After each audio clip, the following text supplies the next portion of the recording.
After getting drunk, I went to bed with the puppy. Getting drunk late at night, Chu Rou slept to the peak of her life. Young Master Mo came out to settle emotional entanglements. Young Master Mo came out to settle company performance. Young Master Mo came out to settle family matters. Chu Rou leaned on Mo Kai's arms and said gratefully, "Baby, thank you for helping me so much." Mo Kai turned over and said, "Sister, thank you for your words, it's too perfunctory, it's better to give me a baby." Young and strong, vigorous, energetic, and full of blood, Chu Rou wanted to say, "Brother is so sweet." Chapter 1, The True and Fake Young Master. The sky had darkened, and the room was brightly lit, as if it were still daytime. He Wei gently captured Chu Ru's lips, his arms pulling her close. As their lips and teeth intertwined, Chu Rou felt He Wei holding her tighter and noticed the changes in his body. Chu Rou felt a little nervous. After 5 years of being in a relationship, He Wei had only ever kissed her. There had been no further intimacy. They had agreed earlier to go to the Civil Affairs Bureau tomorrow to register their marriage, with the wedding planned for 3 months later. Chu Rou thought to herself that if He Wei wanted to, she wouldn't refuse. She closed her eyes, waiting for He Wei's next move, but he let go of her instead. He kissed her cheek softly and, in a hoarse voice, whispered in her ear, "Rou, it's getting late. I'll head back now. I'll come to pick you up tomorrow morning to go to the Civil Affairs Bureau." He Wei, Chu Rou grabbed him as he was about to leave, "You can stay if you want. We're getting our marriage license tomorrow anyway." He Wei smiled fondly and pinched her nose. "What, can't wait. Tomorrow night, I'll have you call me husband in bed." Chu Rou instantly blushed. She pushed him toward the door, saying, "Hurry up and go. It's already dark. Be careful driving." After sending He Wei off, Chu Rou sat alone on the sofa, covering her face and grinning foolishly. Tomorrow, she would become Mrs. He. She opened the hidden album on her phone, filled with moments from the past 5 years with He Wei. He Wei was her senior by 2 years, and they had met through a campus club. In that age when she was just beginning to understand love, He Wei confessed to her, and without thinking, she agreed. He Wei was tall, handsome, and talented, the dream man of every girl in college. Chu Rou felt very lucky to have caught He Wei's eye and won his affection. She flipped through the photos, reminiscing about their beautiful times together. In these photos, besides herself and He Wei, her best friend He Yin sometimes appeared. He Yin was her university roommate and closest friend. Following her principle of sharing everything, Chu Rou had sent He Yin the news that she would be going to get her marriage license with He Wei tomorrow. Normally, He Yin would reply instantly, but today, there was no response. Chu Rou waited for a long time with her phone. Just as she was about to put it down, she received a voice call. As expected, it was from He Yin. Chu Rou smiled and answered the call. She was about to speak when He Yin's seductive voice came through the phone. "Sweetie, did you just come from Ru's place? Take it all off and get on all fours. No more nonsense." Chu Ru's heart sank, and she felt suffocated. That was He Wei's voice, there was no mistaking it.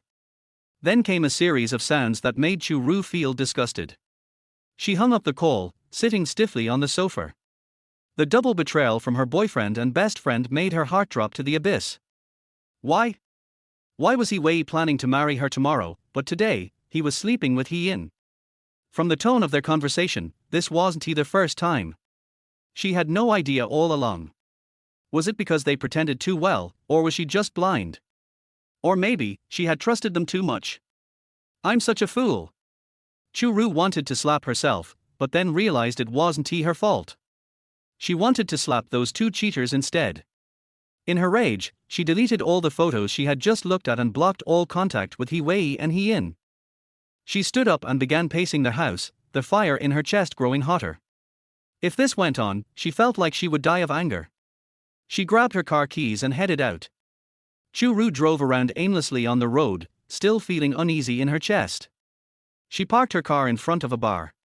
She had never been to a bar before. He Wei didn't allow it. He Wei didn't let her drink, didn't let her go out at night, didn't let her interact with other men, and didn't want her to have too many friends, fearing that her social circle would get messy. So, she only had He Yin as a friend. At the time, she thought He Wei cared about her.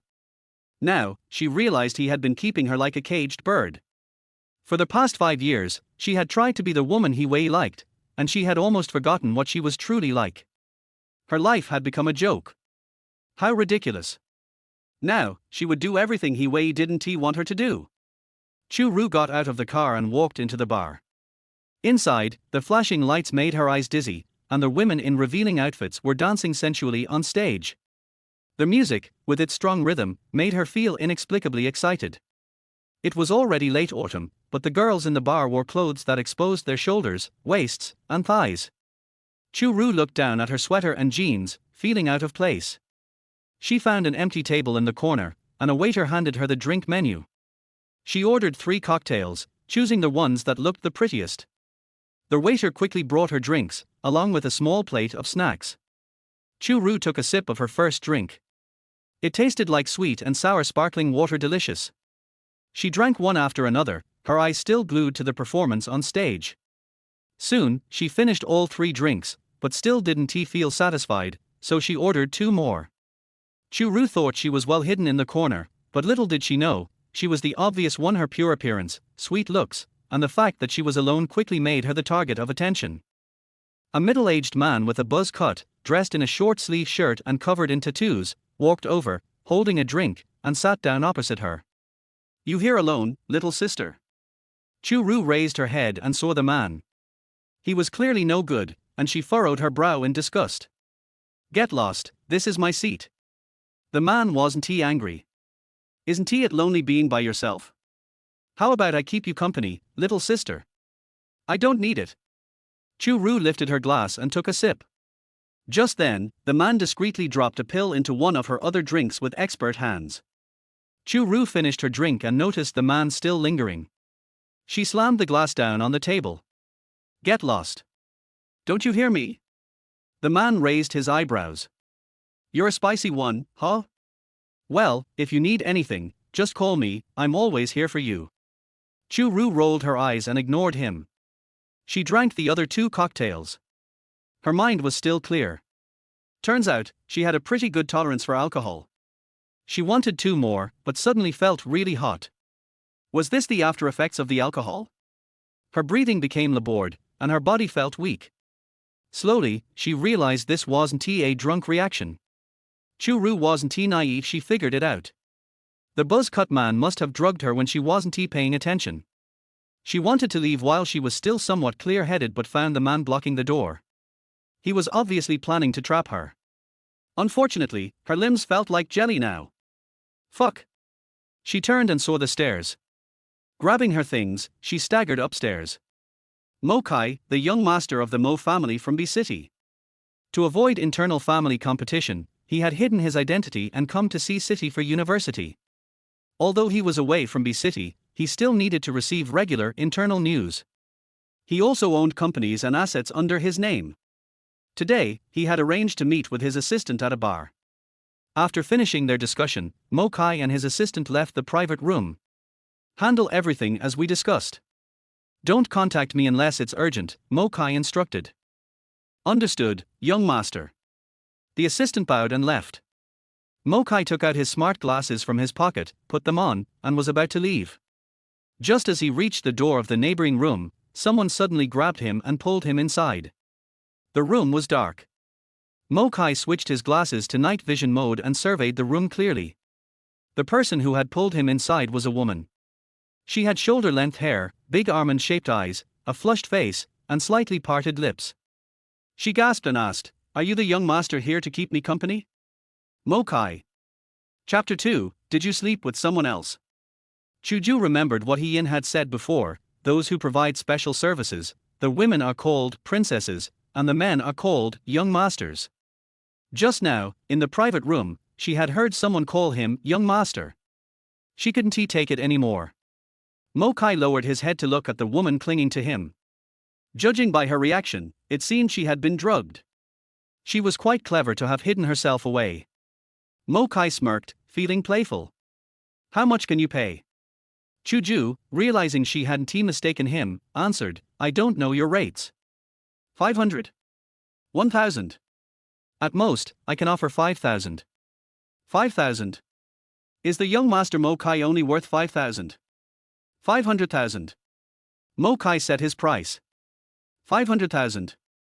Chu Rou was taken aback. She pushed him away. Are you gilded or something? I can't afford that. Without Mo Kai's support, Chu Rou's legs gave out, and she collapsed onto the floor. In a reflex, she reached out to steady herself. She grabbed onto Mo Kai's pants. Mo Kai was wearing casual pants with an elastic waistband. Chu Rou held on tightly, and in the process, she unintentionally pulled Mo Kai's underwear down to his knees. Kneeling on the floor, her face bumped into Mo Kai's abdomen, sliding down it. Mo Kai let out a muffled groan. In the darkness, Chu Rou fumbled to pull his pants back up and hurriedly apologized, sorry, it wasn't he on purpose. She couldn't pull his pants up all the way, as something was blocking her. Chu Rou felt what it was and muttered, I really can't handle this. She thoughtfully helped Mo Kai pull his pants back up. Mo Kai, youthful and brash, wasn't he used to such teasing. He grabbed Chu Rou, lifting her under his arm and dragged her out of the private room. The bar was owned by Mo Kai, and their hotel occupied the 6th floor and above. He had reserved a special suite for himself. After scanning his fingerprint, he opened the door without turning on the lights. He tossed Chu Rou onto the bed. If you want it, undress yourself. Chu Rou's mind was hazy. Half closing her eyes, she couldn't make out who was in front of her, but she still struggled to resist. I don't have 500,000.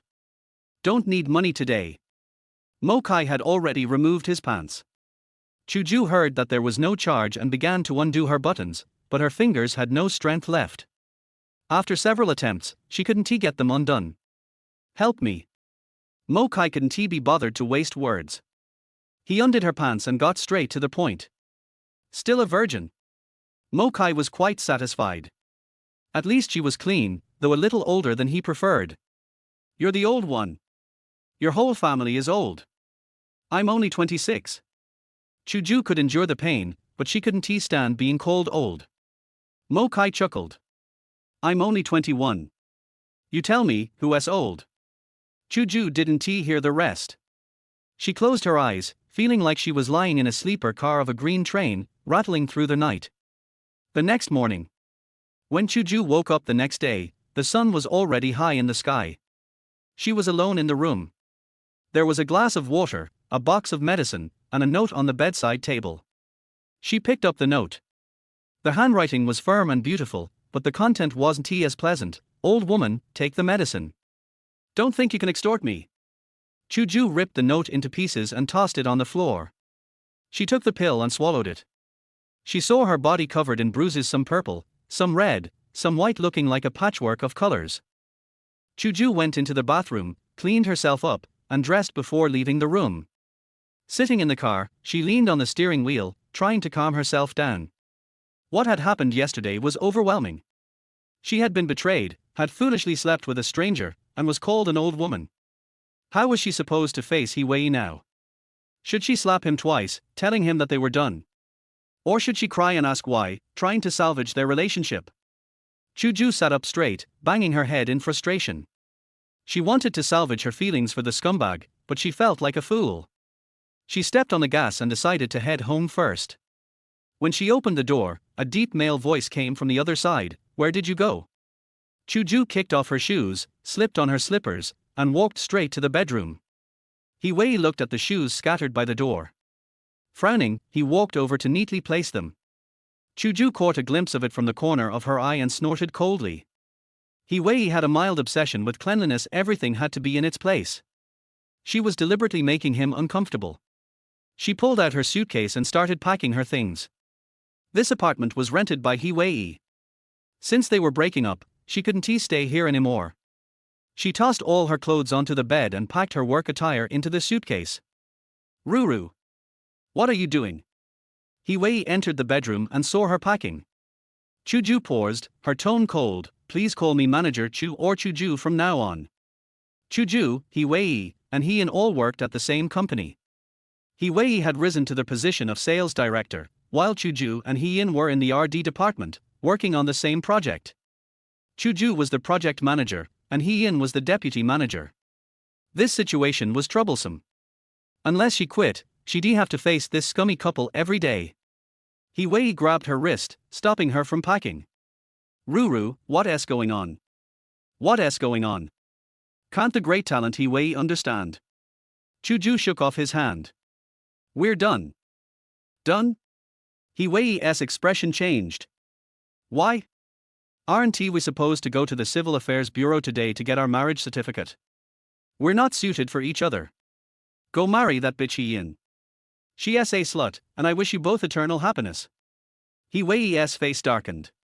You were spying on me. Chu Rou scoffed. I wasn't that idle. Yin let me listen to your live performance. It was quite intense and disgusting. Tell me how you do it, pretending to be a gentleman in front of me, but behind my back, you're with Yin, a thief and a prostitute. Are you the so-called cultured scumbag? Yin? He Wei ground his teeth, his temples throbbing. Ruru, listen to me. He Wei rushed behind her, pulling her into his arms. Chu Rou felt a wave of disgust, her skin crawling. She couldn't stand He Wei touching her. She felt sick. She lifted her arm and jabbed her elbow into his ribs. He Wei grunted, releasing her.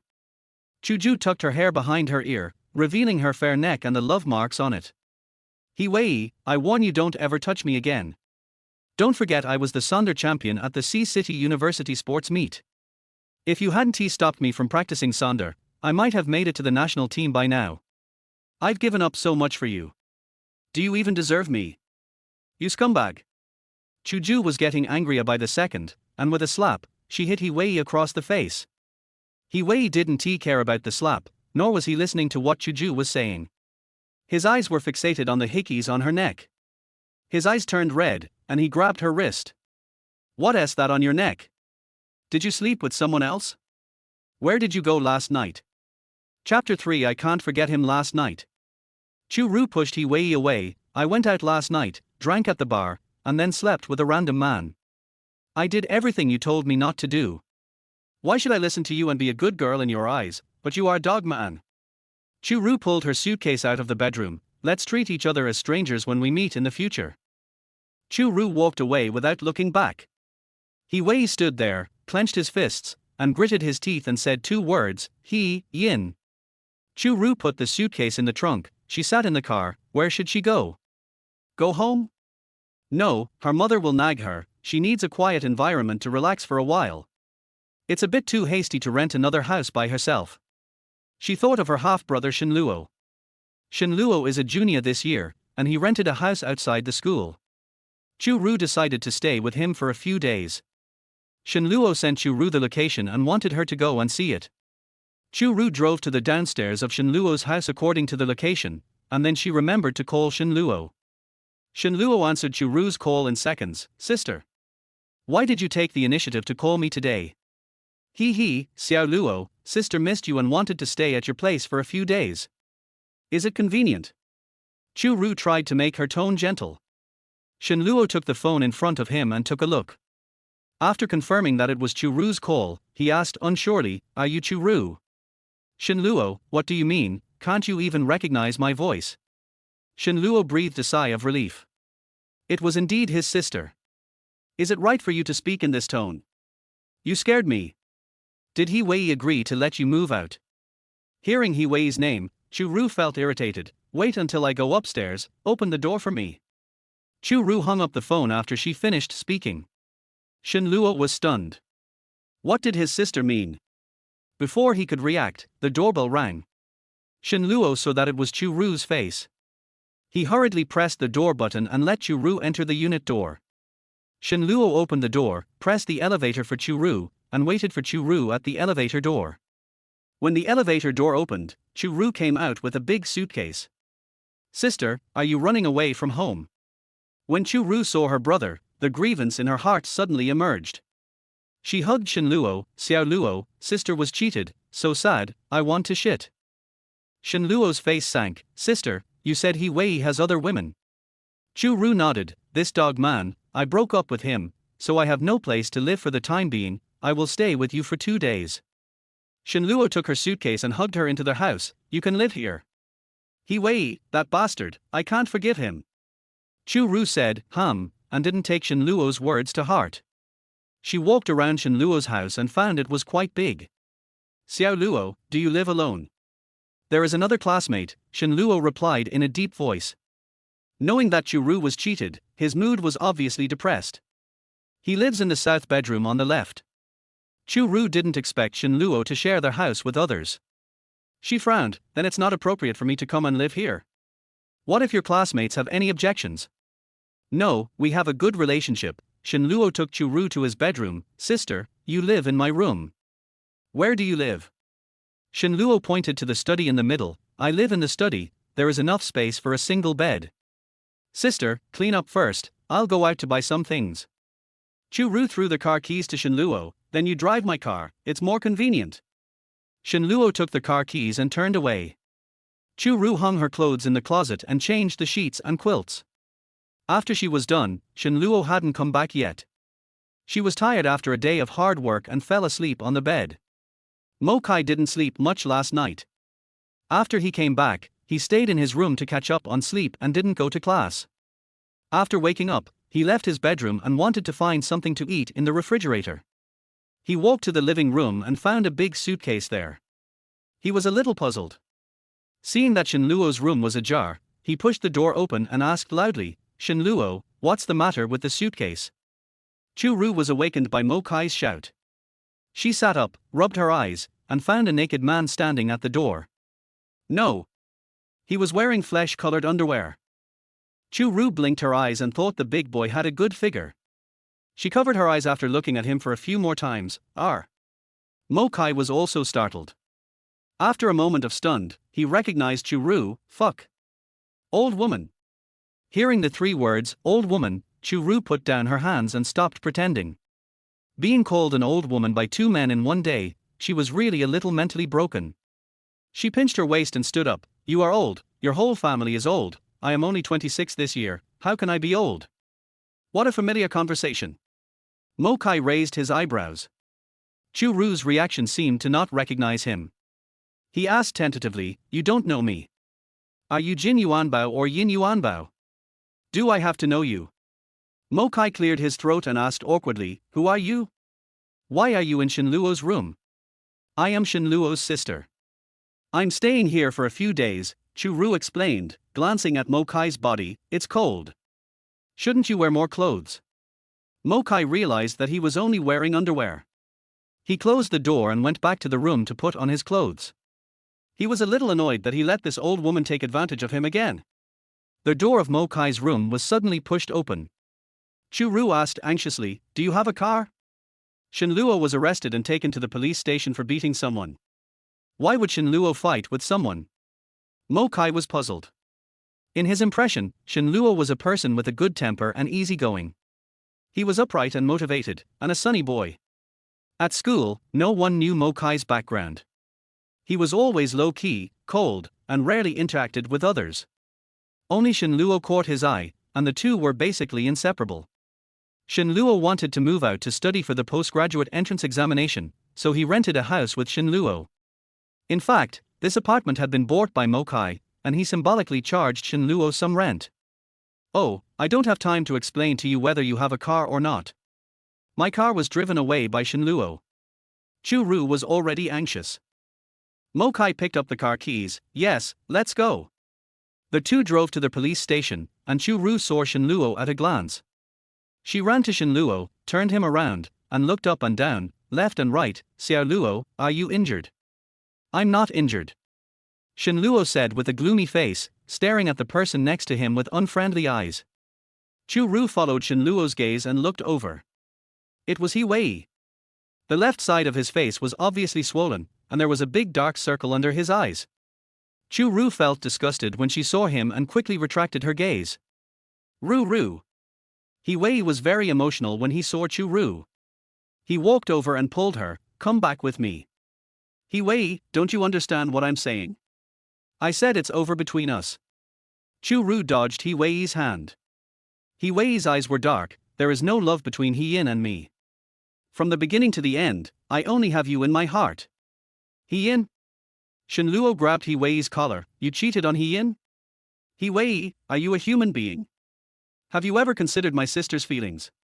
He Wei pushed Chu Rou away and approached Chu Rou. Rou, I didn't cheat. He Yin was just a venting object. Rou, give me a chance, He Wei paused, I will also forget what you did last night. Oh. Chu Rou turned her head away. She was afraid that she would vomit if she looked at He Wei again. Chu Rou turned her head and saw Mo Kai eating watermelon next to her.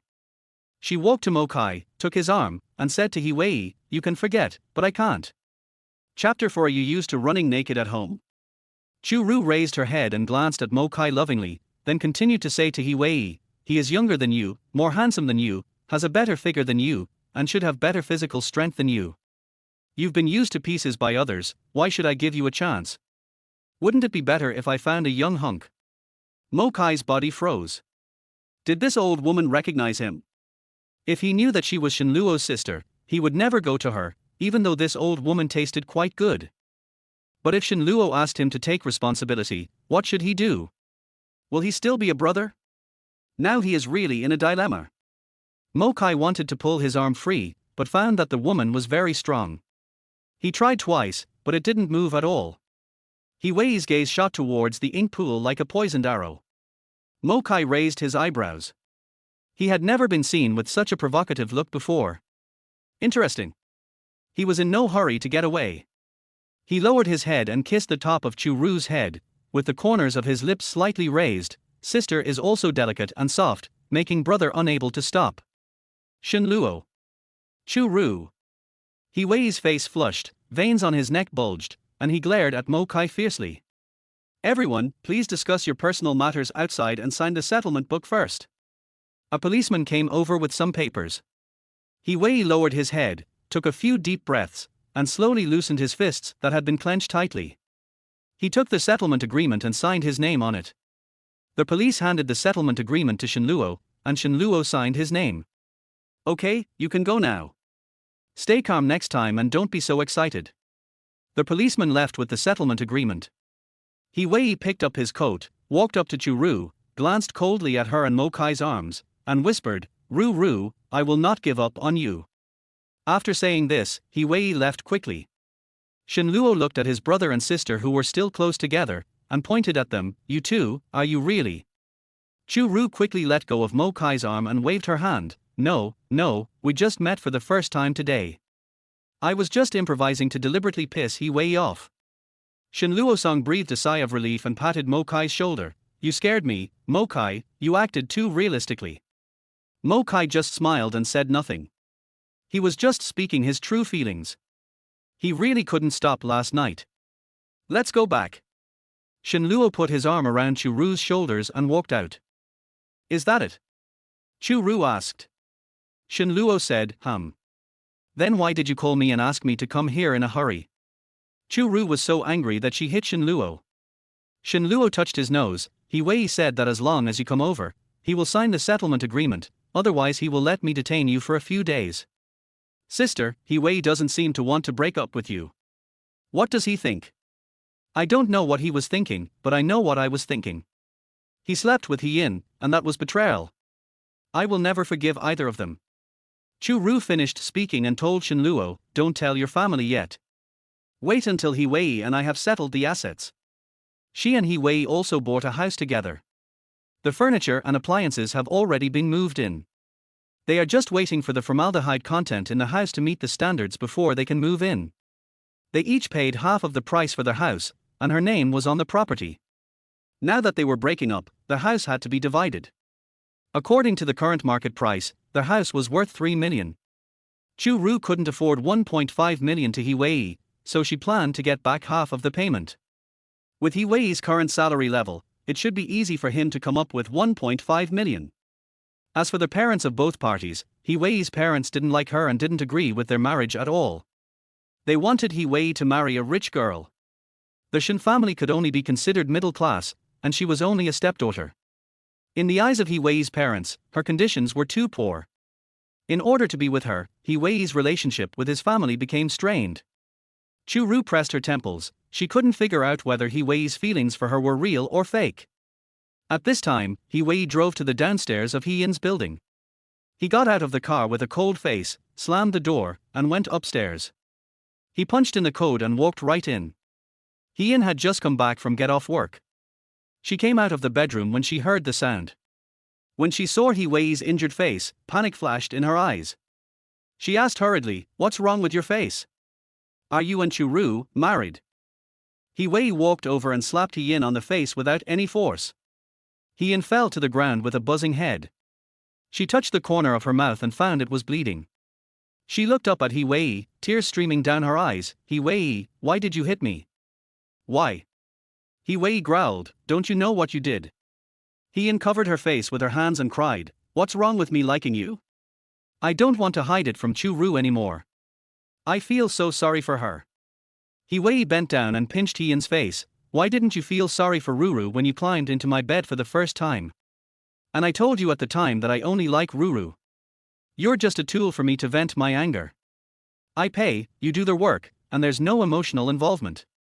You want to destroy the relationship between Ruru and me and replace me? Don't even think about it. Even if Ruru doesn't exist, it won't be you." He Yin's tearful face did not receive any sympathy from He Wei. He Wei unbuckled his belt, pinched He Yin's mouth open, and stuffed his already hard object into her. Chu Rou and the other two returned to their rented apartment. "Xiao Luo, I'm starving. I haven't eaten for a whole day." Chu Rou lay on the sofa, not wanting to move at all. Shen Luo opened the refrigerator and looked at what was in it. "Sister, there's only bread left. Eat some first. I'll order takeout right away." Shen Luo threw a bag of bread to Chu Rou. "You two just order takeout every day." Chu Rou tore open the package and took a big bite. "I'll cook for you from now on. By the way, what is the name of this handsome boy?" Chu Rou looked at Mo Kai. She still didn't know his name. "His name is Mo Kai." Shen Luo introduced Chu Rou to Mo Kai again. "Mo Kai, she is my sister Chu Rou. You saw what happened today.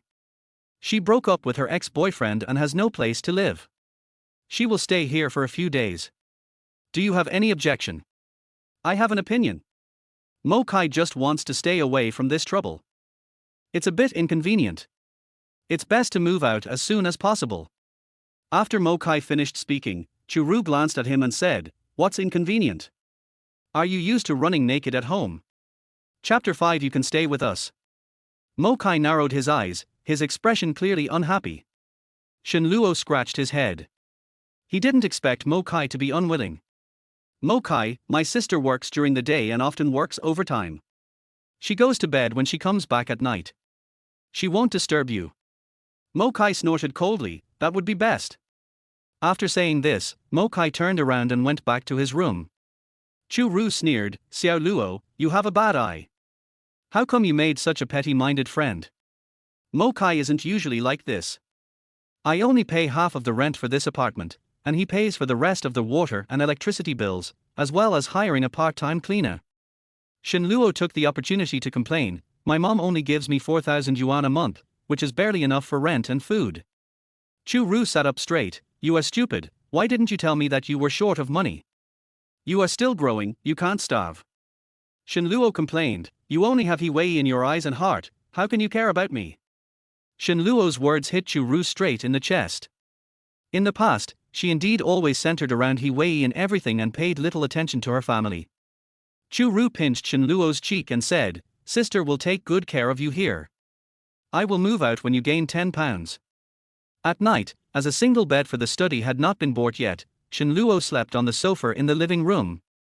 Chu Rou has the habit of jogging in the morning. She got up early, changed into sportswear, and went out quietly. She ran around the apartment, got to know the surroundings, and found a morning market. She bought some things and ran back. After returning to the apartment, Chu Rou saw that it was still early, so she went to the kitchen to cook. Shen Luo heard the sound, rubbed his eyes and walked to the kitchen door. "Sister, what are you doing?" "I'll make you some breakfast. It's still early. You can sleep for a while. I'll call you when you're ready." Shen Luo obeyed, went back to the sofa and fell asleep again. There was a separate bathroom in Mo Kai's room. After he took care of himself and opened the bedroom door, he smelled the aroma of food. He walked out and saw Shen Luo already sitting at the dining table eating. Mo Kai swallowed his saliva. It must have been made by that old woman. He wouldn't eat it. He wanted to get bread and milk from the refrigerator when Chu Rou happened to come out of the kitchen with a large bowl of wontons in her hand. She saw Mo Kai and smiled. Mo Kai, you got up just in time, come over and eat wontons. Mo Kai looked down and saw that it seemed delicious. He couldn't help swallowing his saliva again. Shen Luo also called out, Mo Kai, come over and eat the wontons. My sister made them deliciously. It would be awkward to reject someone's kindness, so Mo Kai walked to the dining table and sat down. He took a sip of the soup first. It was very delicious. Mo Kai then tried a wonton, which was made with fresh meat, fragrant and tender. He hadn't had such a proper breakfast for a long time. Chu Rou served herself a small bowl of wontons. When she brought it out and sat at the dining table, Shen Luo and Mo Kai had already eaten most of their wontons. Seeing her brother eating so happily, Chu Rou felt uncomfortable. She touched Shen Luo's head and said, Xiao Luo, if it's not enough, there's more. I'll come back to make ribs for you in the evening. It's enough. Mo Kai and I usually have bread and milk in the morning.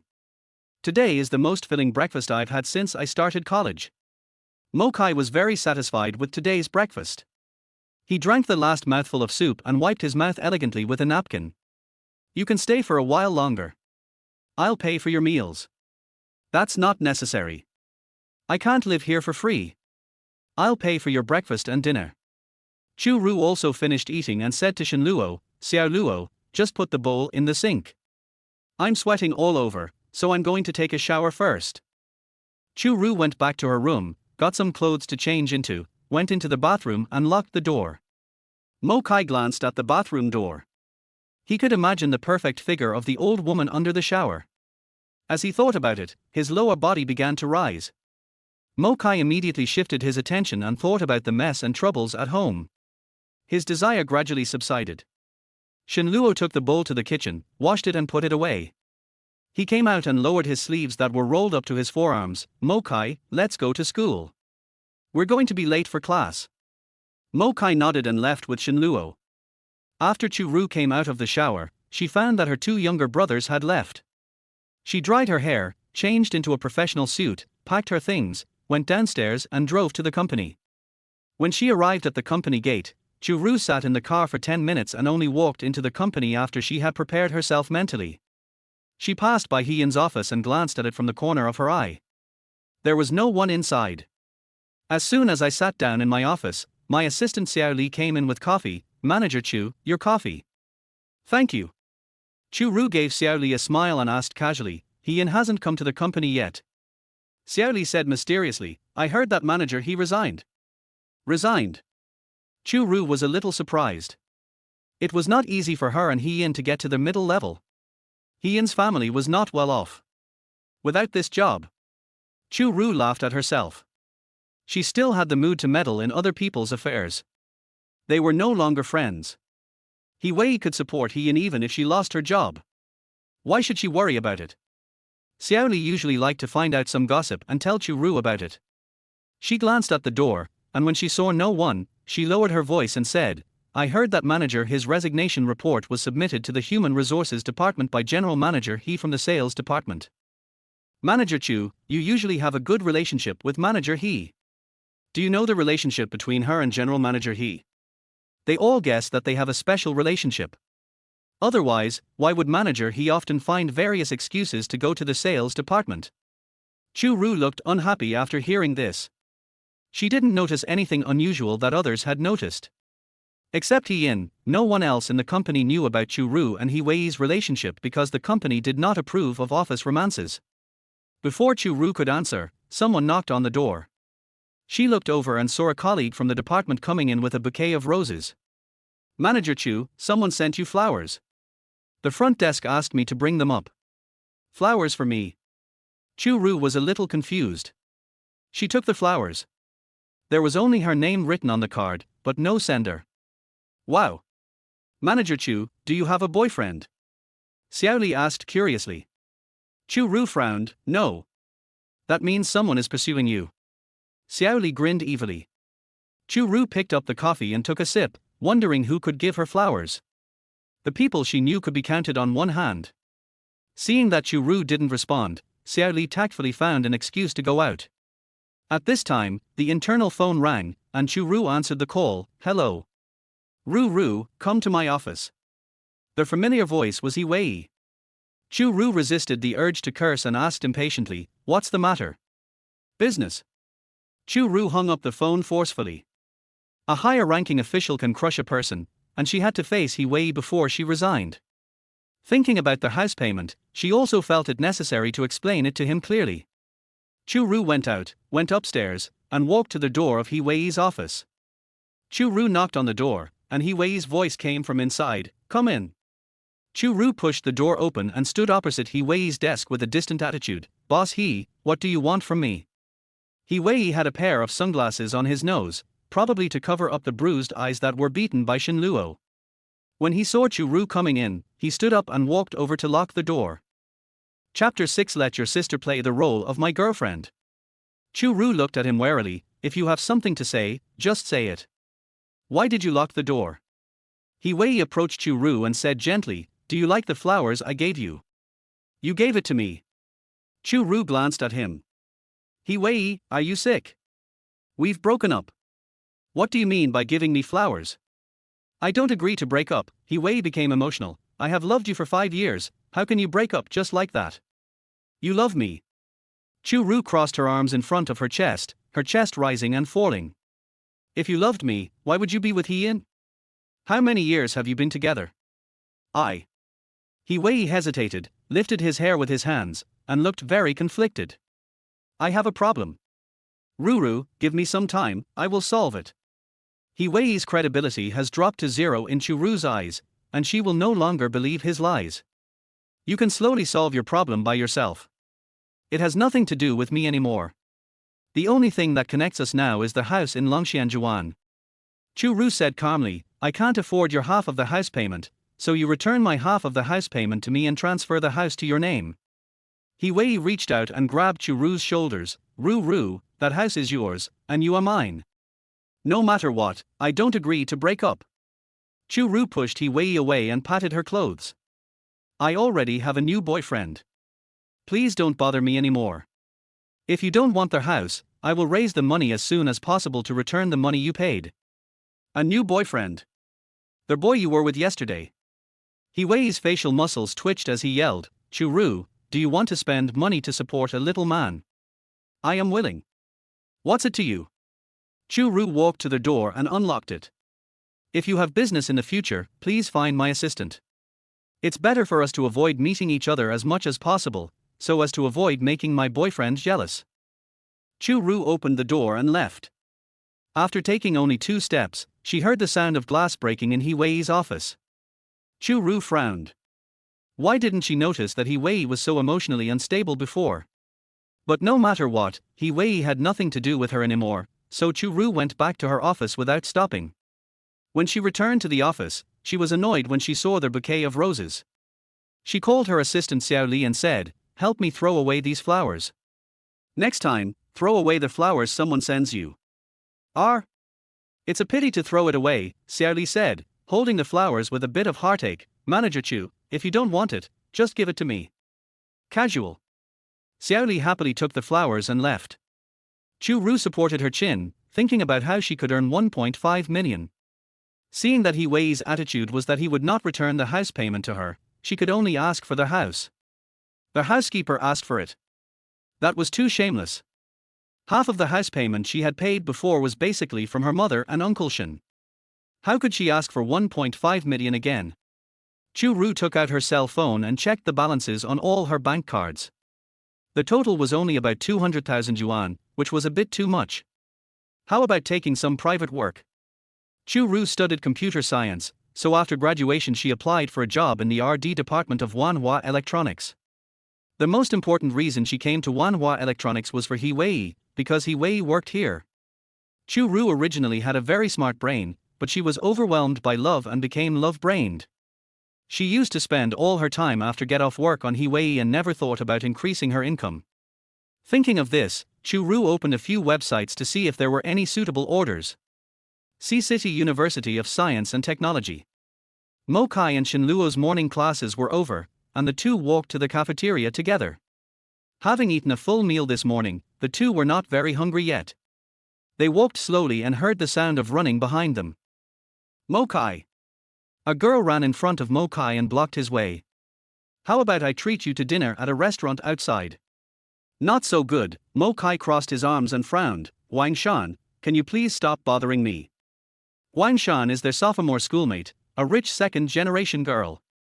After entering the school, she set her sights on Mo Kai and wanted to use money to win him over. Unfortunately, the last thing Mo Kai lacks is money. No, I like you. You are single and I am single. What's wrong with pursuing you? Wang Shan asked with her hands on her waist. Mo Kai was really annoyed. Who said I'm single? I have a girlfriend, stay away from me from now on. You have a girlfriend? Where is she? Wang Shan turned her gaze to Shen Luo beside her. Shen Luo looked as if he had eaten a fly. He quickly took a step to the side and distanced himself from Mo Kai. It's not me. What are you thinking? Mo Kai was speechless. My girlfriend is not in school, of course you can't see her. You are lying to me, right? Wang Shan didn't believe it at all. I won't believe it unless I see it with my own eyes. Come to Moyan Bar tonight, bring your girlfriend. If you don't come, I will spend money to buy traffic tomorrow and say that you and Shen Luo are a couple. Wang Shan snorted and left. Shen Luo. Who did he offend? Mo Kai, what should we do? This little ancestor can do what he says. We are going to be famous tomorrow. Shen Luo held his forehead with his hand. How am I going to find a girlfriend in the future? Mo Kai frowned. He didn't expect Wang Shan to come up with such a brilliant idea. Let's go to the bar tonight. The two of us. You don't want me to dress up as a woman, do you? Shen Luo shyly covered his mouth with his hands. Mo Kai glanced at Shen Luo, who was about the same height as him, and asked, Will I find a girlfriend who is 185 centimeters tall? Shen Luo was deflated. What should I do? Where can you find a girlfriend? Mo Kai thought for a moment and said, Find your sister and ask her to make a cameo appearance. R. Shen Luo stood there in a daze. Chu Rou searched for a suitable private job all day but couldn't find one. When it was time to get off work, she packed up and left the office building on time. Today was relatively relaxing. He resigned, and He Wei had no further contact except for looking for her once in the morning. On their way back to the apartment, Chu Rou went to the supermarket and bought a lot of ingredients, cooking utensils and tableware, and also ordered a single bed. There was only a small pot and a few bowls in the apartment. The pot was probably used by the two guys to cook instant noodles. When they arrived downstairs of the apartment building, Chu Rou called Shen Luo and asked them to come down to help carry the things. A few minutes later, Shen Luo and Mo Kai came down together. Chu Rou opened the trunk and took things out one by one. Sister, you bought too many things. Shen Luo's hands were full, and neither was Mo Kai. Chu Rou had to carry 2 bags before they were done. You have nothing here, which prevents me from showing off my cooking skills. Mo Kai was very reluctant to be treated as a laborer, but when he thought that he would need Chu Ru's help in the evening, he didn't say much. Chu Rou returned to the apartment, changed into comfortable home clothes, and went into the kitchen to cook dinner. Mo Kai was dealing with some things in the room. When he came out after finishing his work, he saw the busy figures in the kitchen and his eyes unconsciously fell on Chu Ru's butt. That was a standard peach butt. Mo Kai thought of that night again, and it seemed that he had left several marks on it. Thinking of this, Xiao Mo Kai began to get restless again. Chapter 7. He likes to hear me call him baby. Chu Rou came out with a plate of braised spare ribs. Meeting Mo Kai's gaze, she smiled and said, The food is ready. Ask Xiao Luo to come out and eat. Mo Kai looked away awkwardly, said, and went to the study to find Shen Luo. Chu Rou cooked for dishes and a soup. She was afraid that the 2 young men would not have enough to eat, so she increased the portions, put them on large plates, and set the table. When Shen Luo saw the food, his eyes lit up. Sister, you are amazing. You can cook so many dishes. Chu Rou learned cooking just for He Wei's, so Shen Luo never had the chance to eat food cooked by Chu Rou. This is just the tip of the iceberg. Your sister is much more amazing. Chu Rou habitually tucked the right side of her hair behind her ear. Shen Luo, who was sitting on Chu Ru's right, saw the marks on her neck. He said, sister, why are there several red spots on your neck? Chu Rou let down the hair behind her ears and laughed dryly. It looks like a bug bite. There are bugs here. Cough, cough, cough. Mo Kai was drinking soup. He choked when he heard what the two said and coughed several times. Mo Kai, drink slowly. No one is going to snatch it from you. Chu Rou walked down the stairs and changed the subject. Mo Kai recovered, wiped his mouth, and gave Shen Luo a look. After seeing this, Shen Luo cleared his throat and said, "Sister, we are going to the bar tonight, will you come with us?" Hearing the word, bar, Chu Rou frowned. She didn't have a good impression of the place and refused decisively, "No, you are not allowed to go. It's not a good place." Mo Kai glanced at Chu Rou. Shen Luo cried, "Sister, you have to go. It concerns my innocence." Chu Rou raised her head, "What do you mean?" Shen Luo recounted what happened at school today. He held Chu Ru's arm and said, "Sister, you must help us. Just pretend for one night and fool Huang Shan." After listening to this, Chu Rou lowered her eyes and thought. It was not a bad idea to pretend. After all, she had used Mo Kai as a shield before. Seeing Chu Rou hesitate, Mo Kai tapped the table twice with his index finger. Chu Rou looked up at him. "I'll pay you $1,000 a time." Chu Ru's eyes lit up. This was a good project. "Will there be a second time?" "Maybe. Help me if I need you. Otherwise, those girls are too annoying." "Deal." Chu Rou agreed immediately. Mochi. Did he give too much money? By the time Chu Rou finished cleaning the kitchen, it was already dark. "Sister, do you want to change your clothes? We'll leave soon." Shen Luo asked. Chu Rou returned to the room and opened the closet. There were 5 or 6 professional suits hanging inside.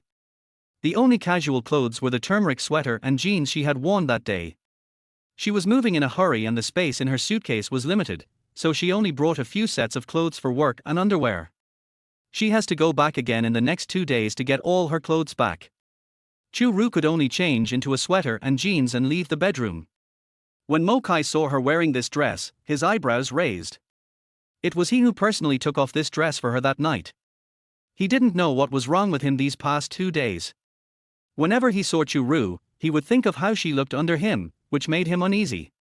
The 3 of them walked downstairs, and Mo Kai unlocked the car. "Take my car." Chu Rou didn't want to drive either. She wanted to drink some more because she didn't drink enough last time. Mo Kai parked the car in front of the Mo Yun bar. Chu Rou got out of the car and looked at it. She said in her heart, "Fuck. Isn't this the bar she came to the day before yesterday? Will she meet someone she knows? Although she doesn't remember what the young master looks like, he should know her. What if he comes to ask for money? How should she explain if Xiao Luo finds out?" Thinking of this, Chu Rou backed out. She glanced at Shen Luo and Mo Kai who were walking in front of her, and called out to them, "Brothers, I think it's wrong for you to pretend to be a couple. I'd better go back first." "No, sister, dear sister, just sit there and keep smiling." Shen Luo was anxious. He didn't want to be thought of as gay. Mo Kai walked over and put his arm around Chu Ru's shoulders. "If you regret it now, you will have to pay me 10,000 yuan for mental damages. If you come in with me, I will give you another 1,000 yuan." For the sake of money, Chu Rou did not resist and followed the 2 men into the bar. As the 3 of them entered, they saw Huang Shan waving at them. "Mo Kai, over here." Mo Kai hugged Chu Rou tightly, lowered his head and whispered in her ear, "Sister, you have to cooperate with me later. You can't ignore me. If you perform well, I can give you more money." Chu Rou had a smile on her face the whole time. She looked up at Mo Kai tenderly and said, "Okay, I'll do as you say." Mo Kai's heart twitched when he was looked at and he looked away. Huang Shan was not alone, there was another girl, whom Mo Kai and Shen Luo also knew. She was Chu Jie, a famous big sister in the school. Chu Jie relies on her martial arts skills to act arrogantly in school. Shen Luo and Mo Kai suspected that Huang Shan brought Chu Jie here to deal with Mo Kai's girlfriend. When Huang Shan saw that Mo Kai was really coming over with a woman in his arms, she stood up with a pout and looked Chu Rou up and down. The woman was quite pretty, but she didn't look like a student. "Mo Kai, she is your girlfriend. Chu Rou is also a small leader in the company. She has done a lot of things on the scene." She smiled and took the initiative to greet, "Hi, hello, I am Mo Kai's girlfriend Chu Rou. Mo Kai said you guys wanted to meet me, and this is my first time meeting his friends. Excuse me, what are your names, little beauties?" Chu Rou was smiling all the time, and Huang Shan felt embarrassed. She replied awkwardly, "My name is Huang Shan." Shanshan, what a nice name. Chu Rou looked at Chu Jie again. What's the name of this beautiful lady? Chu Jie glanced at her and said two words coolly, Chu Jie. Then I'll call you Shao Jie. Chu Rou saw Shen Luo and Mo Kai standing stupidly beside her. Hurry up and sit down, Shan Shan and Shao Jie are waiting for us. Mo Kai was impressed by Chu Ru's shamelessness, and he pulled Chu Rou to sit down. Chu Rou sat between Mo Kai and Shen Luo, opposite Huang Shan and Chu Jie. Huang Shan looked at Mo Kai and then at Chu Rou, and asked, how did you two know each other? Mo Kai was displeased. Why do you care how we met? Huang Shan, you are being too nosy. Huang Shan slammed the table and said, if I don't ask clearly, how can I know if you two are really a couple? What if you just find a random woman to cheat on me? Chu Rou hurriedly advised, Shanshan, don't get excited. Mo Kai and I met through Shen Luo. I am Shen Luo's sister. I fell in love with Mo Kai at first sight, and fell in love with him at second sight, and then we got together. Shen Luo's sister. This surprised Huang Shan. You are older than Mo Kai. Chu Rou nodded, not much older, only 5 years old. Sister-brother relationship. Chu Jie also looked at Chu Rou and Mo Kai in surprise. Chu Rou smiled shyly, yes, Mo Kai said that he just likes mature girls with charm. He likes the food I cook, likes lying in my arms, and listening to me call him baby. Chapter 8. That's his sister, he should be the one holding her. Cough cough cough. Shen Luo and Mo Kai were coughing violently beside them. Chu Rou ignored Shen Luo and patted Mo Kai's back. Baby, what's wrong with you? Did you choke on your saliva? You are so careless. Chu Rou saw a few bottles of beer on the table. She opened one, poured a glass, and put it to Mo Kai's mouth. Baby, drink some beer to calm down. Mo Kai's face flushed, he took the beer and drank it all.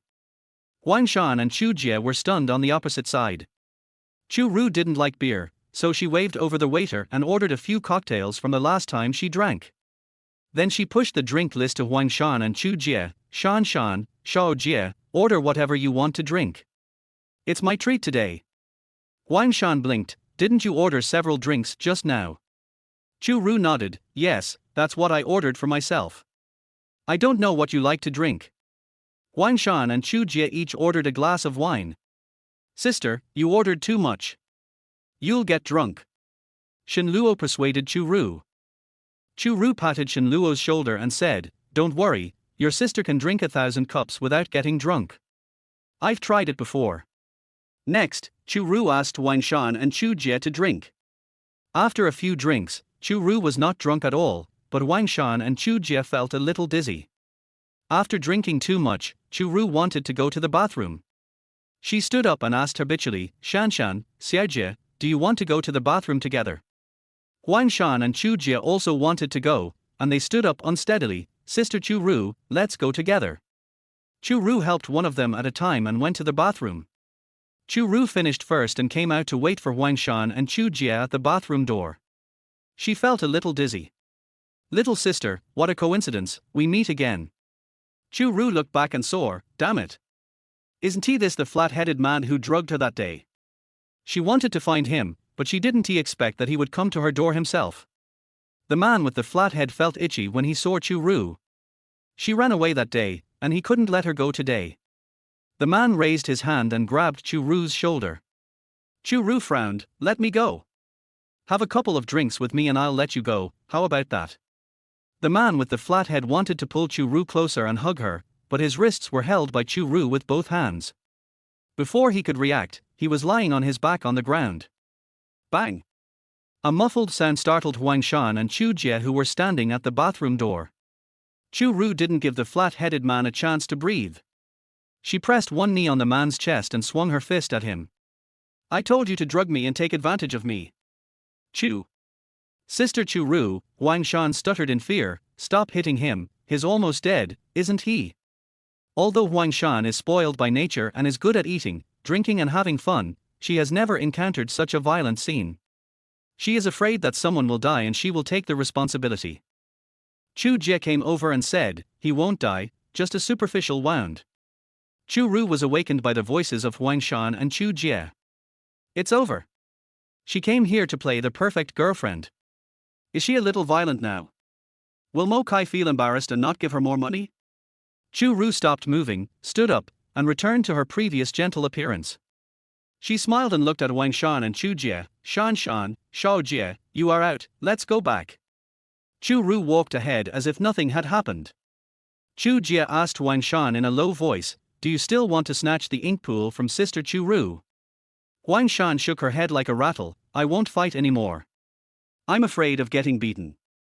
Can you beat her? Chu Jie curled her lips, it seems impossible. Returning to her seat, Chu Rou looked at Mo Kai with a smile on her face, baby, I'm back. Mo Kai looked at her coldly, picked up the wine glass and took a sip to calm his nerves. What was this old woman doing? Was she getting too into the role? After going to the bathroom, Mo Kai discovered that the way Wang Shan and Chu Jie looked at Chu Rou had changed. They became very awed, and he didn't know what had happened. At this moment, Mo Kai's ears moved. He touched the legs of his glasses and heard a voice coming from inside, boss, someone was beaten at the door of the bathroom. It was the lady who came with you. Mo Kai stood up and walked to a quiet corner, then asked, which woman beat you? It's the one in the yellow sweater. Chu Rou. Mo Kai raised his eyebrows. She can still fight. Check the surveillance video and get the video of this woman beating someone. Mo Kai paused and continued to order, and the video of this woman in the bar the night before last. Download all of them and send them to my email. Mo Kai gave a few more instructions, hung up the phone, and returned to his seat. Chu Rou was still drinking, and the fuming feeling made her feel like she was in the clouds. When she saw Mo Kai coming back, she grinned, baby, let's have a drink together. Mo Kai gave her a meaningful look and snatched her wine glass, don't drink. If he let her drink any more, Mo Kai was really afraid that she would smash his bar. Chu Rou was unwilling, she slammed the table hard, the two people opposite shuddered in fear, and Shen Luo was also startled. Sister, are you drunk?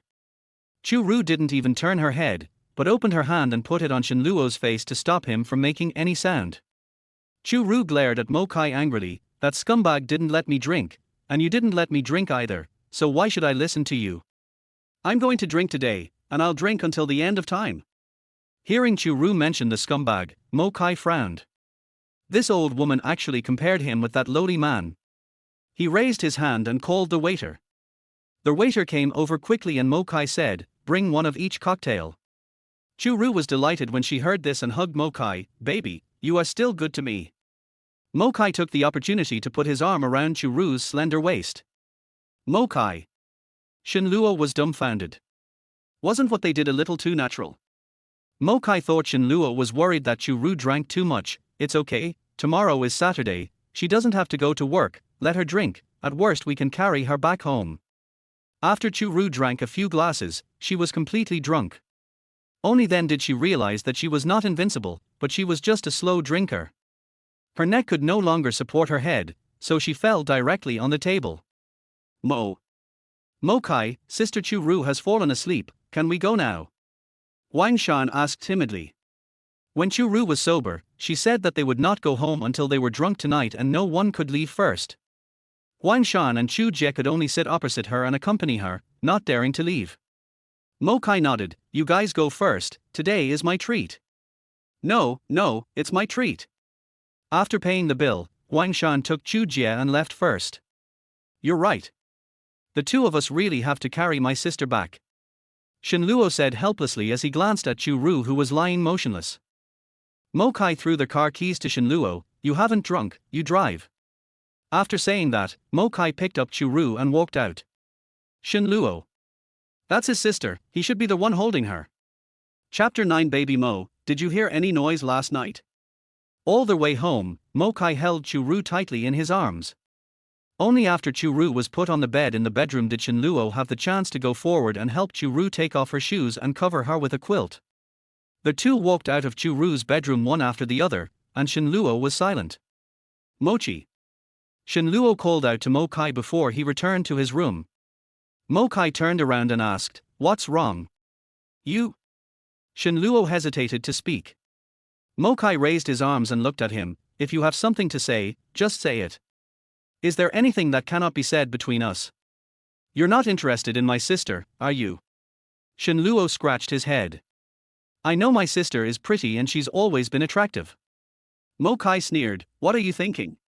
She is 5 years older than me. How is that possible? I am just taking care of her like a sister, just like you." Har har har. Shen Luo laughed. "That's what I said. A person like you should like petite girls. How could you like a woman like my sister who looks like a goddess but is a man at heart?" Mo Kai followed with a smile, "I'll go back to my room first. Your sister is quite heavy. I'm so tired." Mo Kai turned around and his smile faded. He didn't know what was wrong with him today that he personally brought the old woman back. But he just didn't want anyone to touch her, not even her own brother. Is this the so-called possessiveness? Just because she was a woman he had slept with. Chu Rou woke up in the middle of the night. She sat up, feeling dizzy, nauseous, and wanted to vomit. She opened the bedroom door with the help of the wall, staggered to the bathroom in the dark, and vomited over the toilet. Mo Kai was processing documents in the room and had not yet gone to bed. When he heard the noise outside, he frowned, but after enduring for a long time, he still couldn't help but walk out of the room to check on Chu Ru's condition. Walking to the bathroom door, Mo Kai turned on the light inside and saw Chu Rou sleeping while hugging the toilet, her clothes and pants all stained with her vomit. Oh! Mo Kai turned his head and looked at him with a feeling of disgust. Not wanting to care about it anymore, yet feeling a little reluctant, Mo Kai hesitated for a long time before finally walking over and stripping Chu Rou naked. He threw the clothes he had taken off on the ground and wanted to carry her back to her bedroom, but seeing the stains on her hair and body, Mo Kai couldn't stand it anymore and carried her back to his own room. Mo Kai carried Chu Rou under the shower, turned on the spray head, and held her in his arms to rinse her clean. Chu Rou did not wake up even after all this. Little Mochi woke up. Mo Kai's breathing became heavier. He put Chu Rou on the bed. Her tall and round breasts seemed to have magic, attracting his hands and mouth. Mo Kai gradually lost himself, and his other hand slid along Chu Ru's delicate skin towards the pistol. Chu Rou, who was in a coma, seemed to feel something and let out a moan. Mo Kai woke up instantly. He withdrew his hand, loosened his mouth, turned his back and gasped. What is he doing? How could he do such a thing? Mo Kai walked into the bathroom, stood under the shower and turned on the cold water. The coolness took away the heat in his body and his desire flowed away with it. Mo Kai came out of the bathroom with clear eyes. He looked at Chu Rou on the bed, wrapped her in a sheet and carried her back to her own bedroom. The biological clock woke Chu Rou up on time. She opened her eyes, her mind went blank, and her memory stopped at the bar. Chu Rou tried hard to recall. She seemed to have hit someone, the man who drugged her that night. Then she returned to her seat and continued drinking. Mo Kai ordered a table full of cocktails for her, and she kept drinking, and then nothing happened after that. I have no recollection of what happened afterwards. Chu Rou stretched her arms out from under the quilt and slapped her face hard. She was so drunk that she had no idea how she came back. I guess it was Xiao Luo who carried her back. Chu Rou lifted the quilt and wanted to get up. Fuck! How come she is bright? Chu Rou wanted to scream, but was afraid of waking up her two younger brothers, so she could only shout silently, "What on earth happened? She won't lose her virginity, will she?" It shouldn't happen with Xiao Luo around. Then who took off her clothes? Xiao Luo? Mo Kai? Neither is likely. Could it be herself? Chu Rou first found a set of home clothes to put on, then searched around the bedroom but couldn't find the clothes she had taken off. She opened the bedroom door, listened for any noise outside, and quietly left the bedroom like a thief. She searched the living room but didn't find any of her clothes. The only public areas left are the bathroom and the kitchen. She went to the bathroom first, opened the door and looked. Oh! The bathroom was a mess, with all her clothes here, mixed with her vomit. Chu Rou found a garbage bag, threw her clothes into it, and then cleaned the bathroom as quickly as possible. After doing all this, she looked at the time. It was a bit late today and she didn't have time to run, so she went into the kitchen to make breakfast. The porridge was cooking in the pot, and Chu Rou stood there in a daze. After she vomited last night, she must have taken off her clothes by herself. Her body was quite clean. Did she take a shower by herself? After doing so many things, how come she has no memory of it at all? Sister, why are you up so early? Shen Luo suddenly appeared at the kitchen door, and Chu Rou was startled. Xiao Luo, how did I get back yesterday? Shen Luo scratched his hair. you drank too much and fell asleep, so Mo Kai and I carried you back. Chu Ru's eyes turned and she asked again, didn't I vomit when I came back? Shen Luo shook his head, no, you slept like a dead pig, no reaction at all. Chu Rou kicked him and said, you are like a dead pig. Shen Luo dodged. Do you know that I got up in the middle of the night? Chu Rou asked in a low voice. Shen Luo shook his head. How would I know what happened in the second half of the night? You know me. I can't even hear thunder when I fall asleep. Chu Rou glanced at him and said, I said you look like a dead pig. Chu Rou felt half relieved. Xiao Luo didn't know what she did in the middle of the night, and Mo Kai probably didn't know either. For breakfast today, Chu Rou cooked white porridge and made scallion pancakes. Mo Kai didn't have the habit of sleeping in, so he got up on time. Sitting at the dining table, Chu Rou glanced at Mo Kai from time to time. Mo Kai raised his eyes to look at her. If you have something to say, just say it. If you want to see, just look openly. Why are you always stealing glances at me? Chu Rou smiled and said, Mo Baobao, you haven't paid me for yesterday's wages yet. Mo Kai put down the spoon and crossed his arms over his chest. Do you think you performed well yesterday? Is it bad? Chu Ru's eyes widened. I've never been like this when I was really in love. Nothing. Mo Kai asked with a raised eyebrow. I call you baby. Chu Rou replied. Hearing this, Mo Kai picked up his phone and clicked on his QR code. Add me as a friend and I'll transfer money to you. Okay. Chu Rou scanned the QR code and added Mo Kai as a friend. Mo Kai transferred 5,000 to Chu Rou. When Chu Rou saw it, her mouth opened into an O shape. Thank you, Mo baby. I must ask my sister for this kind of thing next time. Mo Kai said, and continued eating. By the way, Mo Baobao, Chu Rou asked softly, did you hear any noise last night? Mo Kai ate the last mouthful of porridge, put down the spoon, and looked directly at Chu Rou. I heard you vomit, and I also saw you vomit all over yourself. Chapter 10 Hevater is definitely sick. Chu Ru's expression froze. She turned her head stiffly and looked at Mo Kai. What else did you see? Shen Luo looked at the two of them in confusion. Mo Kai and Chu Rou stared at each other, tapping the table with their index fingers. I also saw you fall asleep hugging the toilet.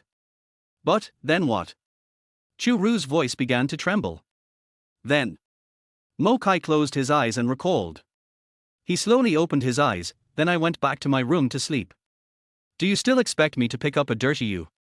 Chu Ru's body relaxed instantly. She slapped Mo Kai on the back and said, you bastard, you have no conscience. Don't you know how to wake me up? Mo Kai's eyes twitched. This old woman was really harsh. I didn't wake him up. Shen Luo glanced at Chu Rou. Sister, when did you wake up? Chu Rou lowered her eyes and said, I didn't check the time. After I woke up, I went back to my room and slept. Thinking that she had no clothes to wear, Chu Rou raised her eyes. Xiao Luo, do you have anything to do today? How about accompanying me back to the previous house and helping me get my clothes back? Okay, I'm fine. Shen Luo agreed immediately. Chu Rou looked at Mo Kai and said with a smile, Mo baby, you can go with me too. If I run into a scumbag, you can help me block him. Are you going to pay me to hire me too? Mo Kai asked, looking up. Chu Rou hugged Mo Kai's shoulders and said, oh, it's so hurtful for us to talk about money. How about I cook you a delicious meal tonight? It is impossible to ask Chu Rou to take out the money that has gone into her pocket. Mo Kai didn't say anything, which was considered as his agreement.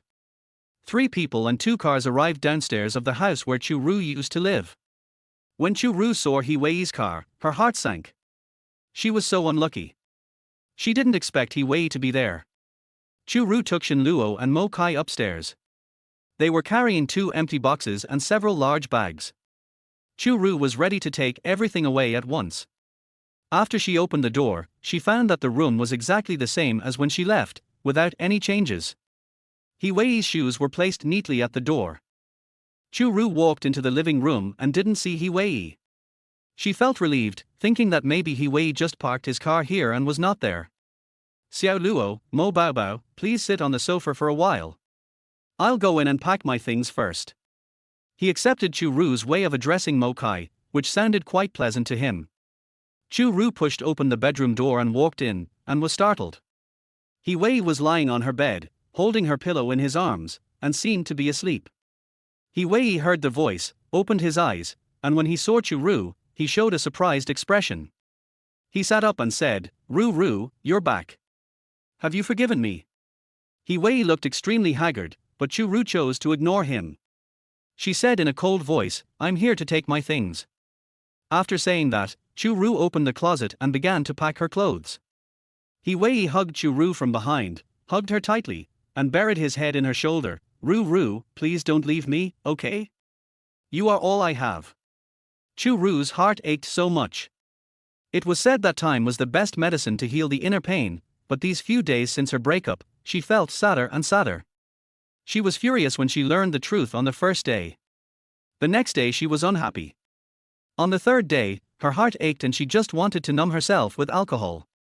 After hearing what He Wei said today, she actually wanted to turn around and throw herself into his arms again. 5 years of relationship couldn't be wiped out just like that.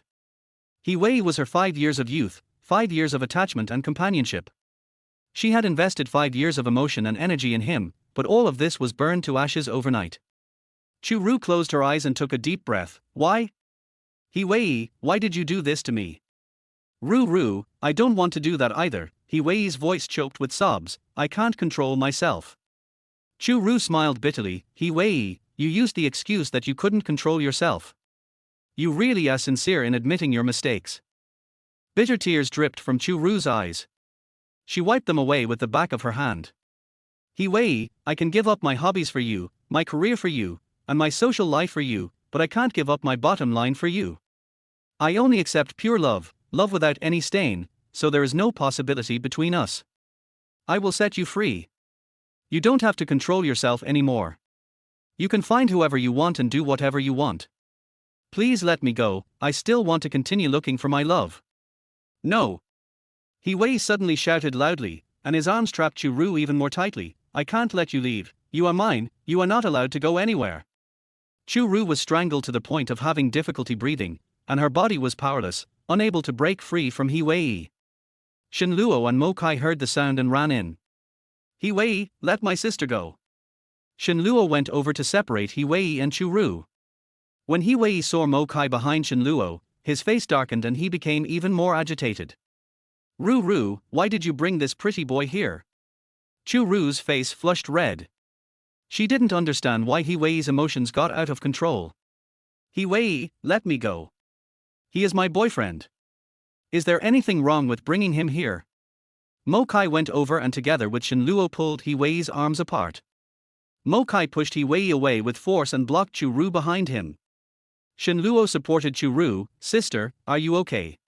Chu Rou shook her head and breathed deeply. Mo Kai's eyes flashed coldly, and he said to He Wei, please stay away from my girlfriend in the future. I don't want to see you pestering her anymore, otherwise don't blame me for being rude. He Wei glared with anger in his eyes.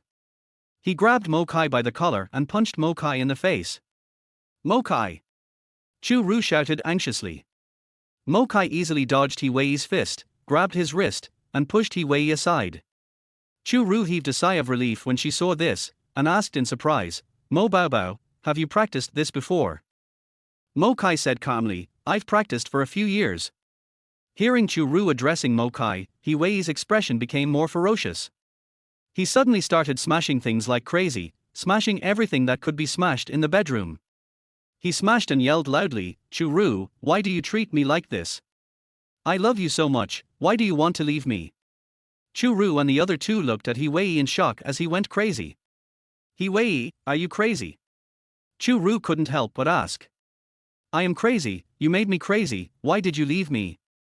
Under the protection of Shen Luo and Mo Kai, Chu Rou filled 2 suitcases and several large bags with her things. Finally, the 3 of them left under the gaze of He Wei's scarlet eyes.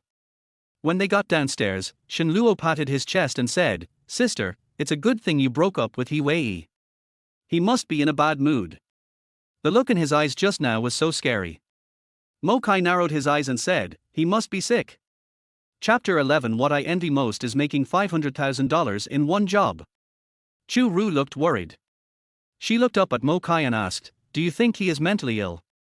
Mo Kai felt unhappy when he saw her worried look, and asked coldly, do you still care about him?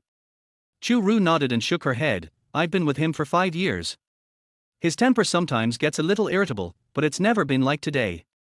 Although we broke up, I still hope he can be more normal. Mo Kai didn't say anything else. Shen Luo wanted to say something else, but his cell phone rang. Seeing who was calling, he said to Chu Rou, "It's our mother." Chu Rou waved her hands hurriedly. "Don't talk about being with me, don't mention my affairs." Shen Luo nodded, answered the phone, said a few words and hung up. "Sister, Mom asked me to go home for 2 days. Will you come with me?" "I'm not going back yet," Chu Rou refused. "I'll go home after a while." Chu Rou and 2 others stuffed their things into the car. Mo Kai drove back first. Chu Rou sent Shen Luo home. After Shen Luo entered the house, she stood at the door for 10 minutes, and finally stepped on the accelerator and left. When they arrived downstairs at the rental house, Chu Rou had a lot of things in her car, so she sent a message to Mo Kai, asking him to come down and help. After Mo Kai received the news, he felt somewhat unwilling. How could he, the young master Mo, be ordered around by this old woman? But in the end Mo Kai still went down to help. After all the things were moved, Chu Rou sat on the sofa, panting heavily. "Oh, I'm so tired. I just realized I have so many things." Mo Kai stood with his hands on his waist, looking at the pile of things in the living room. "Throw away the useless things, they are just a bunch of junk." "Hey! What are you talking about, brat? Why are my things torn?" Mo Kai took out 2 pieces of clothing and said with a curled lip, "Your ex-boyfriend bought you clothes like this? How stingy." Chu Rou grabbed her own clothes and compared them in front of her. "What's wrong with this dress?" "I bought it myself." "You bought it yourself?" Mo Kai was stunned for a moment. In his opinion, a girlfriend's bags and clothes should be bought by her boyfriend. He continued, "You bought the clothes yourself, so what do you need a boyfriend for?" This time it was Chu Rou's turn to be stunned. You mean to find a boyfriend for buying things? That's not dating, that's being kept." Mo Kai rubbed his nose. He knew that there were indeed many people who kept mistresses. Isn't it normal for a man to spend money to buy things for the woman he loves? Chu Rou didn't say anything else. When Wei was with her, he really didn't feel bad about spending money on her. He even bought a house in her name only. But what can he do? He still betrayed her. After Chu Rou regained her breath, she began to put her things in order. Mo Kai also went back to his room to take care of his own things. By the time Chu Rou finished cleaning up, it was already dark. Thinking of the promise she made to Mo Kai to make something delicious in the evening, Chu Rou walked to the kitchen to see what was in the refrigerator. There are shrimps, fish, meat and vegetables in the refrigerator, so it is no problem to cook a few dishes. Chu Rou doesn't quite know Mo Kai's taste yet, so she walked to the door of Mo Kai's bedroom and knocked. Mo Kai was watching the surveillance video in the bar. He touched his chin and thought, no wonder Chu Rou beat up that man. It turned out that he was the one who drugged Chu Rou that night. Chu Rou is quite skilled and you can tell that she has solid basic skills and is not just a show-off. Hearing a knock on the door, Mo Kai walked over and opened it. Chu Rou's smiling face was reflected in Mo Kai's eyes. "Mo baby, can you eat seafood?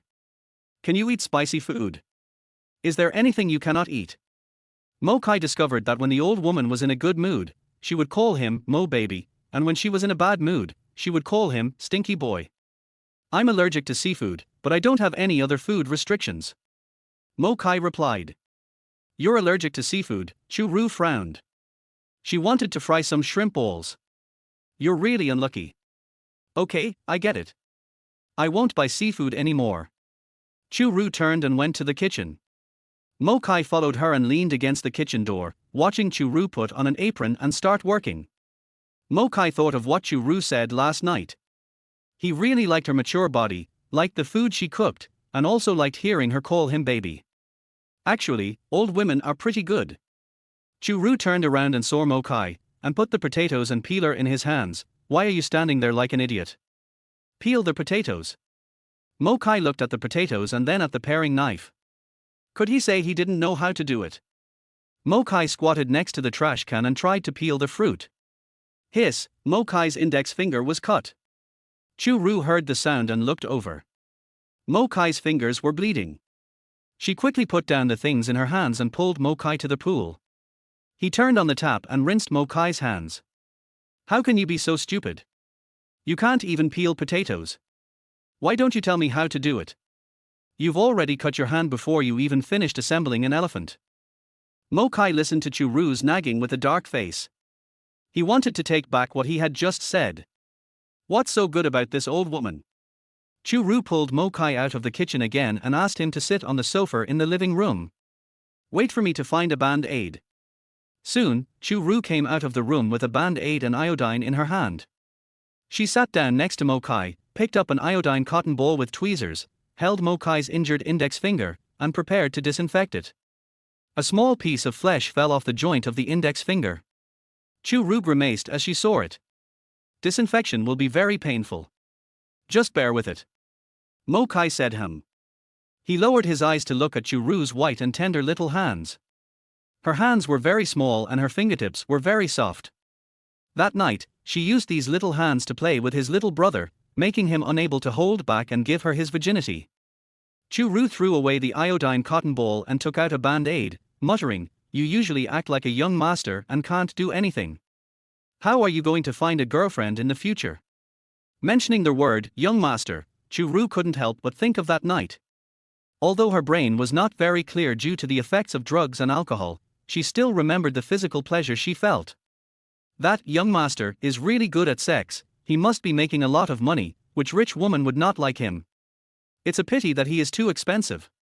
Chu Rou calculated her own salary and found that she would only be able to spend once if she didn't eat or drink for 2 years. Thinking of this, she couldn't help but sigh. Why are you sighing? Mo Kai asked. Chu Rou laughed, it's okay, I suddenly feel that my salary is too low, I have to work hard to make money. How much is your monthly salary? Mo Kai looked up at Chu Rou. I got about 20,000 yuan. Mo Kai raised his eyebrows, in City C, this salary is not bad. Chu Rou stood up with the iodine and sighed again, alas. Comparing yourself to others makes you angry. What I envy most is the one who can make 500,000 yuan per job. Mo Kai, do what once? Chapter 12. She feels like she is kidnapping a little boy. Chu Rou smiled awkwardly, har har, nothing, I'm going to cook, you stay and recover. Chu Rou first took the iodine back to the room. She slapped her mouth and thought she was really outspoken and almost taught the kids bad lessons. When Mo Kai saw Chu Rou leaving, he snorted coldly. Could it be that the damn old woman wanted to sell herself to make money? Did she want to make 500,000 yuan at a time? He can afford it. Chu Rou was busy in the kitchen alone, while Mo Kai was sitting at the dining table, holding up his injured index finger, waiting for dinner. Braised pork, stir-fried pork with green peppers, spicy and sour shredded potatoes and a plate of cold cucumber salad. Finally, Chu Rou brought 2 bowls of rice. The dishes and rice are ready, let's eat. Chu Rou handed the chopsticks to Mo Kai. Mo Kai swallowed his saliva. It must be said that this old woman's cooking skills were really good. These dishes looked very appetizing. Mo Kai took 2 bites of the dish. It was so delicious that he went to the refrigerator and got 2 cans of beer. Would you like a drink? Chu Rou shook her head, I don't dare drink anymore. It's too embarrassing to drink too much. There was a faint smile in Mo Kai's eyes. He didn't force it and opened a can and drank it. Chu Rou watched Mo Kai eating and drinking happily. She felt that the food in her mouth was dry and not as fragrant. She reached for another can of beer next to the ink pool and consoled herself, I'll only drink 1 can, I shouldn't get drunk. Mo Kai acted as if he didn't hear anything and just kept drinking. Chu Rou took a sip of ice-cold beer, it was so refreshing. Mo Kai finished a can and took 2 more cans from the refrigerator. Chu Rou consciously took a can and continued drinking. After drinking 2 cans of beer, Chu Rou felt full and couldn't drink any more. Mo Kai didn't continue drinking either. He had a big appetite and most of the food went into his stomach. After they finished eating, the plates were almost empty, and Mo Kai helped Chu Rou put the dishes in the sink. Mo Kai rolled up his sleeves and wanted to wash the dishes, but Chu Rou stopped him, your hands are still broken, you can't touch water, let me do it. Mo Kai put down his sleeves to give space to Chu Rou. Chu Rou. This brat didn't even think about washing the dishes. Mo Kai returned to his room. After Chu Rou cleaned up the kitchen, she was bored and sat in the living room watching TV. She found a horror movie to watch. Chu Ru's eyes were fixed on the TV screen, but her mind was wandering. She recalled the 5 years she had been with He. They had never had a quarrel or an argument. In her eyes, He was the perfect boyfriend. I will spend all holidays with her and buy her gifts. I remember all her preferences and order her favorite dishes when eating. When it rains, they share an umbrella and he would protect her under the umbrella, while half of his body would always be wet. He liked to kiss her, but insisted on saving her virginity for after marriage. The sweet past seemed like a beautiful dream woven by He for her, but it was a phone call from He that broke this dream. Chu Ru's tears flowed unconsciously. Mo Kai was disturbed by the sound from the TV. He walked out and glanced at the TV. The female ghost on the TV was climbing out of the well. Mo Kai suddenly felt like teasing someone, so he turned off all the lights in the house. The sudden darkness awakened the distracted Chu Rou. Her eyes focused on the TV screen. The female ghost just crawled out and a close-up of her face came into Chu Ru's eyes. "R!" Chu Rou screamed and covered her eyes.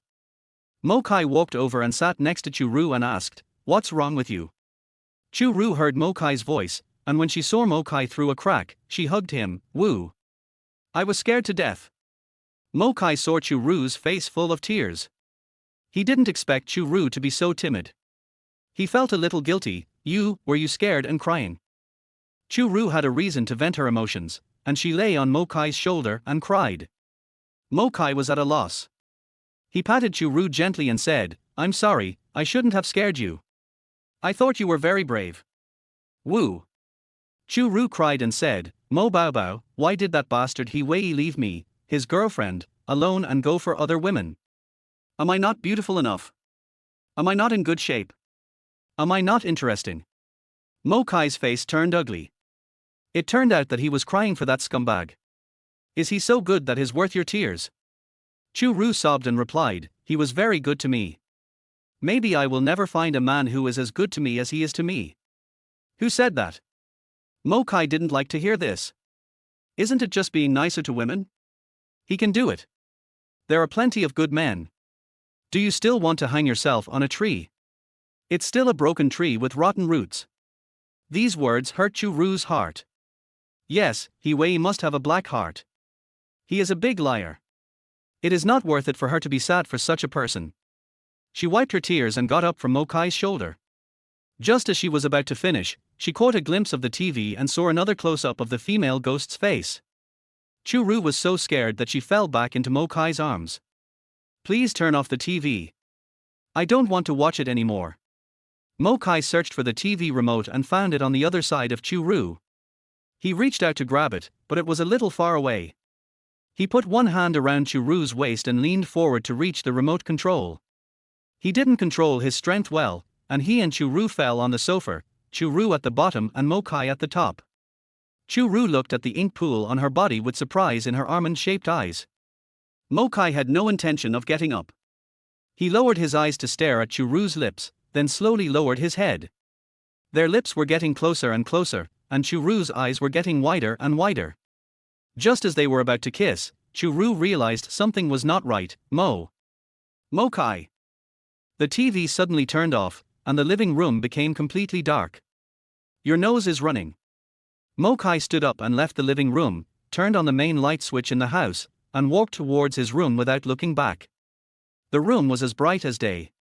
Chu Rou slowly sat up from the sofa, took a few tissues from the coffee table, and wiped her tears and snot. She glanced at Mo Kai's room. If what she felt just now was correct, that brat Mo Kai's body was reacting to her. Chu Rou hit her head. It must be the 2 cans of beer that affected her mood. If she hadn't cried, Mo Kai wouldn't have come over to hug her and comfort her. "Really, it feels like I'm kidnapping a little boy." Chu Rou went to the bathroom to wash up. After a quick shower, she returned to the room and locked the door. After lying on the bed and browsing her phone for a while, Chu Rou waited until she calmed down, then turned off the lights and went to sleep. In the second half of the night, Chu Rou was sleeping soundly when the cell phone on the bedside table suddenly vibrated. Chu Rou was woken up. She picked up the phone and looked at the caller. It was an unfamiliar local number. Without thinking too much, she pressed the answer button. "Hello." A woman's sobbing sound came from the phone, and Chu Rou immediately became alert. with all the hairs on her body standing up. Chu Rou, who had just been frightened by a female ghost in a movie that night, ran out of bed, banged on the door and shouted, "Mo Kai, save me." Chapter 13 Mo Bao Bao, do you like me? It was late at night and Mo Kai was a light sleeper, so he was awakened by the sound of knocking on the door next door. He sat up and seemed to hear Chu Rou's cry for help. Mo Kai hurried over and tried to open Chu Rou's door, but found it was locked. Chu Rou, unlock the door. When Chu Rou heard Mo Kai's voice, the fear in her heart dissipated a little. She forgot that she had locked the door, no wonder she couldn't open it. She opened the door and saw Mo Kai hanging directly on him at the door. "Mo Kai, a female ghost called me." She pointed at the phone she had thrown on the bed. "Female ghost? You must have watched too many ghost movies." Mo Kai held Chu Rou, who was hanging on his body, with one hand, walked into her bedroom, picked up the mobile phone on the bed, and the other party had not hung up yet. "Hello, who are you looking for?" Mo Kai asked while putting the phone to his ear. After a moment of silence, a delicate voice came over, "I'm looking for Chu Rou, I'm her friend." Mo Kai put the phone next to Chu Rou's ear. "She said she's your friend." "Friends?" Chu Rou thought she didn't have many friends, but she still asked into the phone, "Who are you?" Rou, I'm Yin Yin." Chu Rou's face darkened. "Why are you still calling me? I don't want to hear your voice. Hang up." "Wait, Rou, he waiter committed suicide." Yin's words were like thunder, shocking Chu Rou's brain. "What did you say?" "He waiter committed suicide," Yin said in a crying voice. "He is dead?" Chu Rou asked in a trembling voice. "No, they are still trying to save him. We are at Warko Hospital." After hanging up the phone, Mo Kai asked in a deep voice, "How long do you plan to let me hold you?" Only then did Chu Rou realize that she was still hugging Mo Kai's neck and her legs were wrapped around his waist. Her posture was too ambiguous. She got off Mo Kai and awkwardly smoothed his pajamas. "Sorry, I was so scared." "Who is going to die?" Mo Kai suddenly asked. Chu Rou lowered her head and said in a muffled voice, "My ex-boyfriend committed suicide." Mo Kai frowned. Does He Wei really want to die, or is he trying to make Chu Rou change her mind? Seeing Chu Rou's depressed look, he asked, "Do you want to go to the hospital to see him?" Chu Rou hesitated. "I don't know. I don't understand why he committed suicide. Was it because I broke up with him? Who is the woman on the phone?" Mo Kai's question made Chu Rou give up her idea. Yes, Yin had always been with He Wei, so she was the first to discover his suicide. "She was my former best friend and the person He Wei cheated with." Mo Kai raised his eyebrows. "What a melodramatic plot. Change your clothes, I'll go with you." Mo Kai said and turned back to his room to change clothes. Chu Rou stood there in a daze. She didn't say she wanted to go. Chu Rou changed her clothes anyway. She couldn't sleep anyway.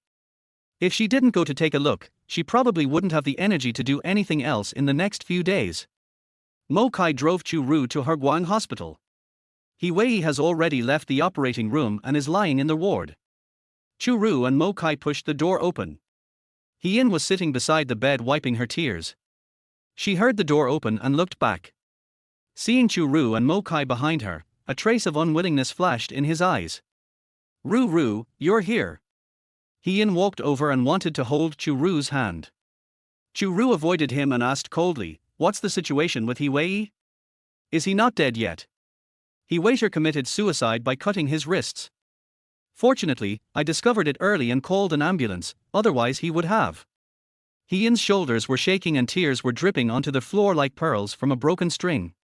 In the past, when Yin acted like this, Chu Rou would always comfort her with heartache, but now when Chu Rou saw this scene, she felt it was artificial and disgusting.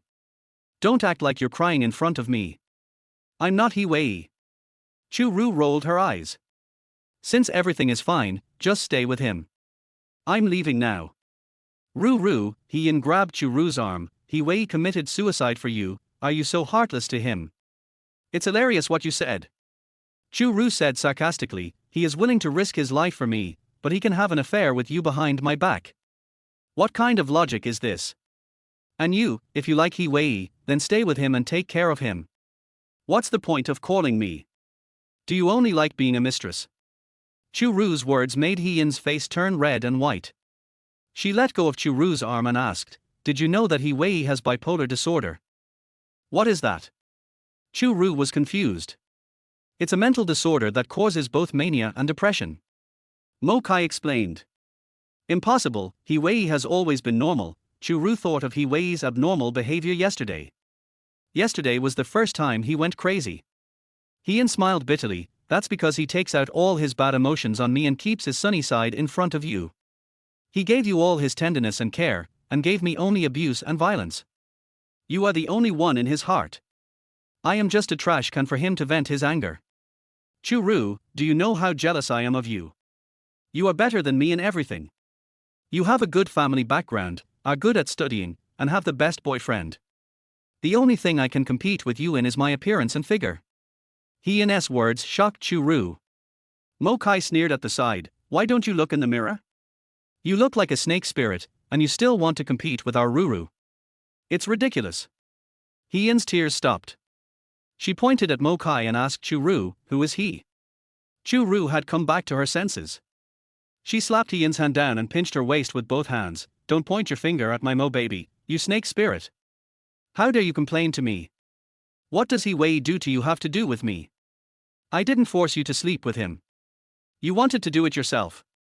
Tell He Wei that if he is ill, he should get treatment. Don't try to threaten me with suicide. I, Chu Rou, will not be manipulated by others." Chu Rou took Mo Kai's arm and walked out. After walking 2 steps, she turned back and said to He-Yin, "Also, please don't call me in the middle of the night. You cry like a ghost and scare people to death." After walking out of the ward, Chu Rou wilted, let go of Mo Kai's arm, and walked forward with her head down. Mo Kai placed his hand on Chu Ru's head and gently said, "Why, are you heartbroken?" "No," Chu Rou sighed, "I just feel like I'm too slow. In 5 years, I didn't even realize that He Wei was sick. I know a professional psychologist who may be able to help him." Mo Kai suddenly said. "Help him?" Chu Rou bit her lower lip, thinking about the feasibility of this question. "Help him become a normal person, then you will be able to completely free yourself from this relationship." Chu Rou turned around and looked up at Mo Kai, with stars twinkling in her eyes. "Baby Mo, do you like me?" Chapter 14 Hanging. "Is there a suitable tree downstairs in our house?" Mo Kai stared into Chu Ru's eyes, his deep gaze seemed to suck Chu Rou in. "Old woman, what are you thinking about?" Mo Kai suddenly ruffled Chu Ru's hair with his hands. "I think you have some improper thoughts about me." Chu Rou pulled Mo Kai's hand away, smoothed her hair, and patted Mo Kai's shoulder. "You little bastard, you messed up my hair." Chu Rou glanced at Mo Kai and said, "Your hair probably hasn't even grown out yet. How could I have any improper thoughts about you?" Mo Kai snorted coldly. "I don't know who it is, but he always likes to hug me and call me baby. Didn't you pay me to pretend to be your girlfriend?" Chu Rou snorted and strode forward. Chu Rou wanted to slap herself twice. Was she out of her mind to suddenly ask Mo Kai this question? What should she do if Mo Kai said yes? Should she accept it or not? She seemed to be looking forward to him saying yes. Chu Rou patted her face. When did she become a lovesick girl? Mo Kai was still young, and she couldn't let him be ruined. Mo Kai followed Chu Rou, took off his glasses, pressed his brows, and put his glasses back on. He was almost bewitched by the old woman. Like her? No, he just likes her body. When they returned home, it was already dawn. Chu Rou was so sleepy that she changed into pajamas, muted her phone, lay down and fell asleep. Mo Kai also went back to his room to sleep. He didn't sleep much that night.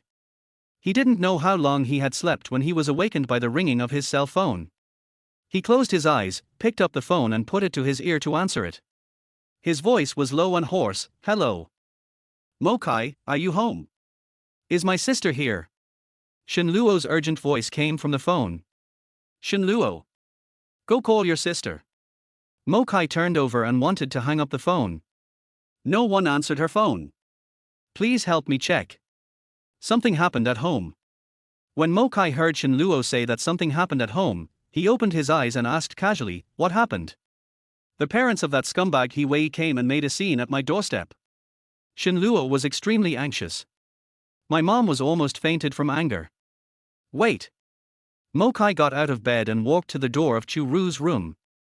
He knocked on the door, but there was no movement from inside. He opened the door and saw Chu Rou sleeping soundly. He walked over and picked up the phone that Chu Rou had placed on the bedside, which had dozens of missed calls. Chu Rou had earplugs in her ears, no wonder she couldn't hear the knock on the door. Mo Kai took off Chu Ru's earplugs and patted her delicate cheek. "Chu Rou, wake up." Chu Rou hummed, turned over and continued to sleep. Mo Kai pinched Chu Ru's nose, and Chu Rou was awakened by the suffocation and opened her mouth to breathe.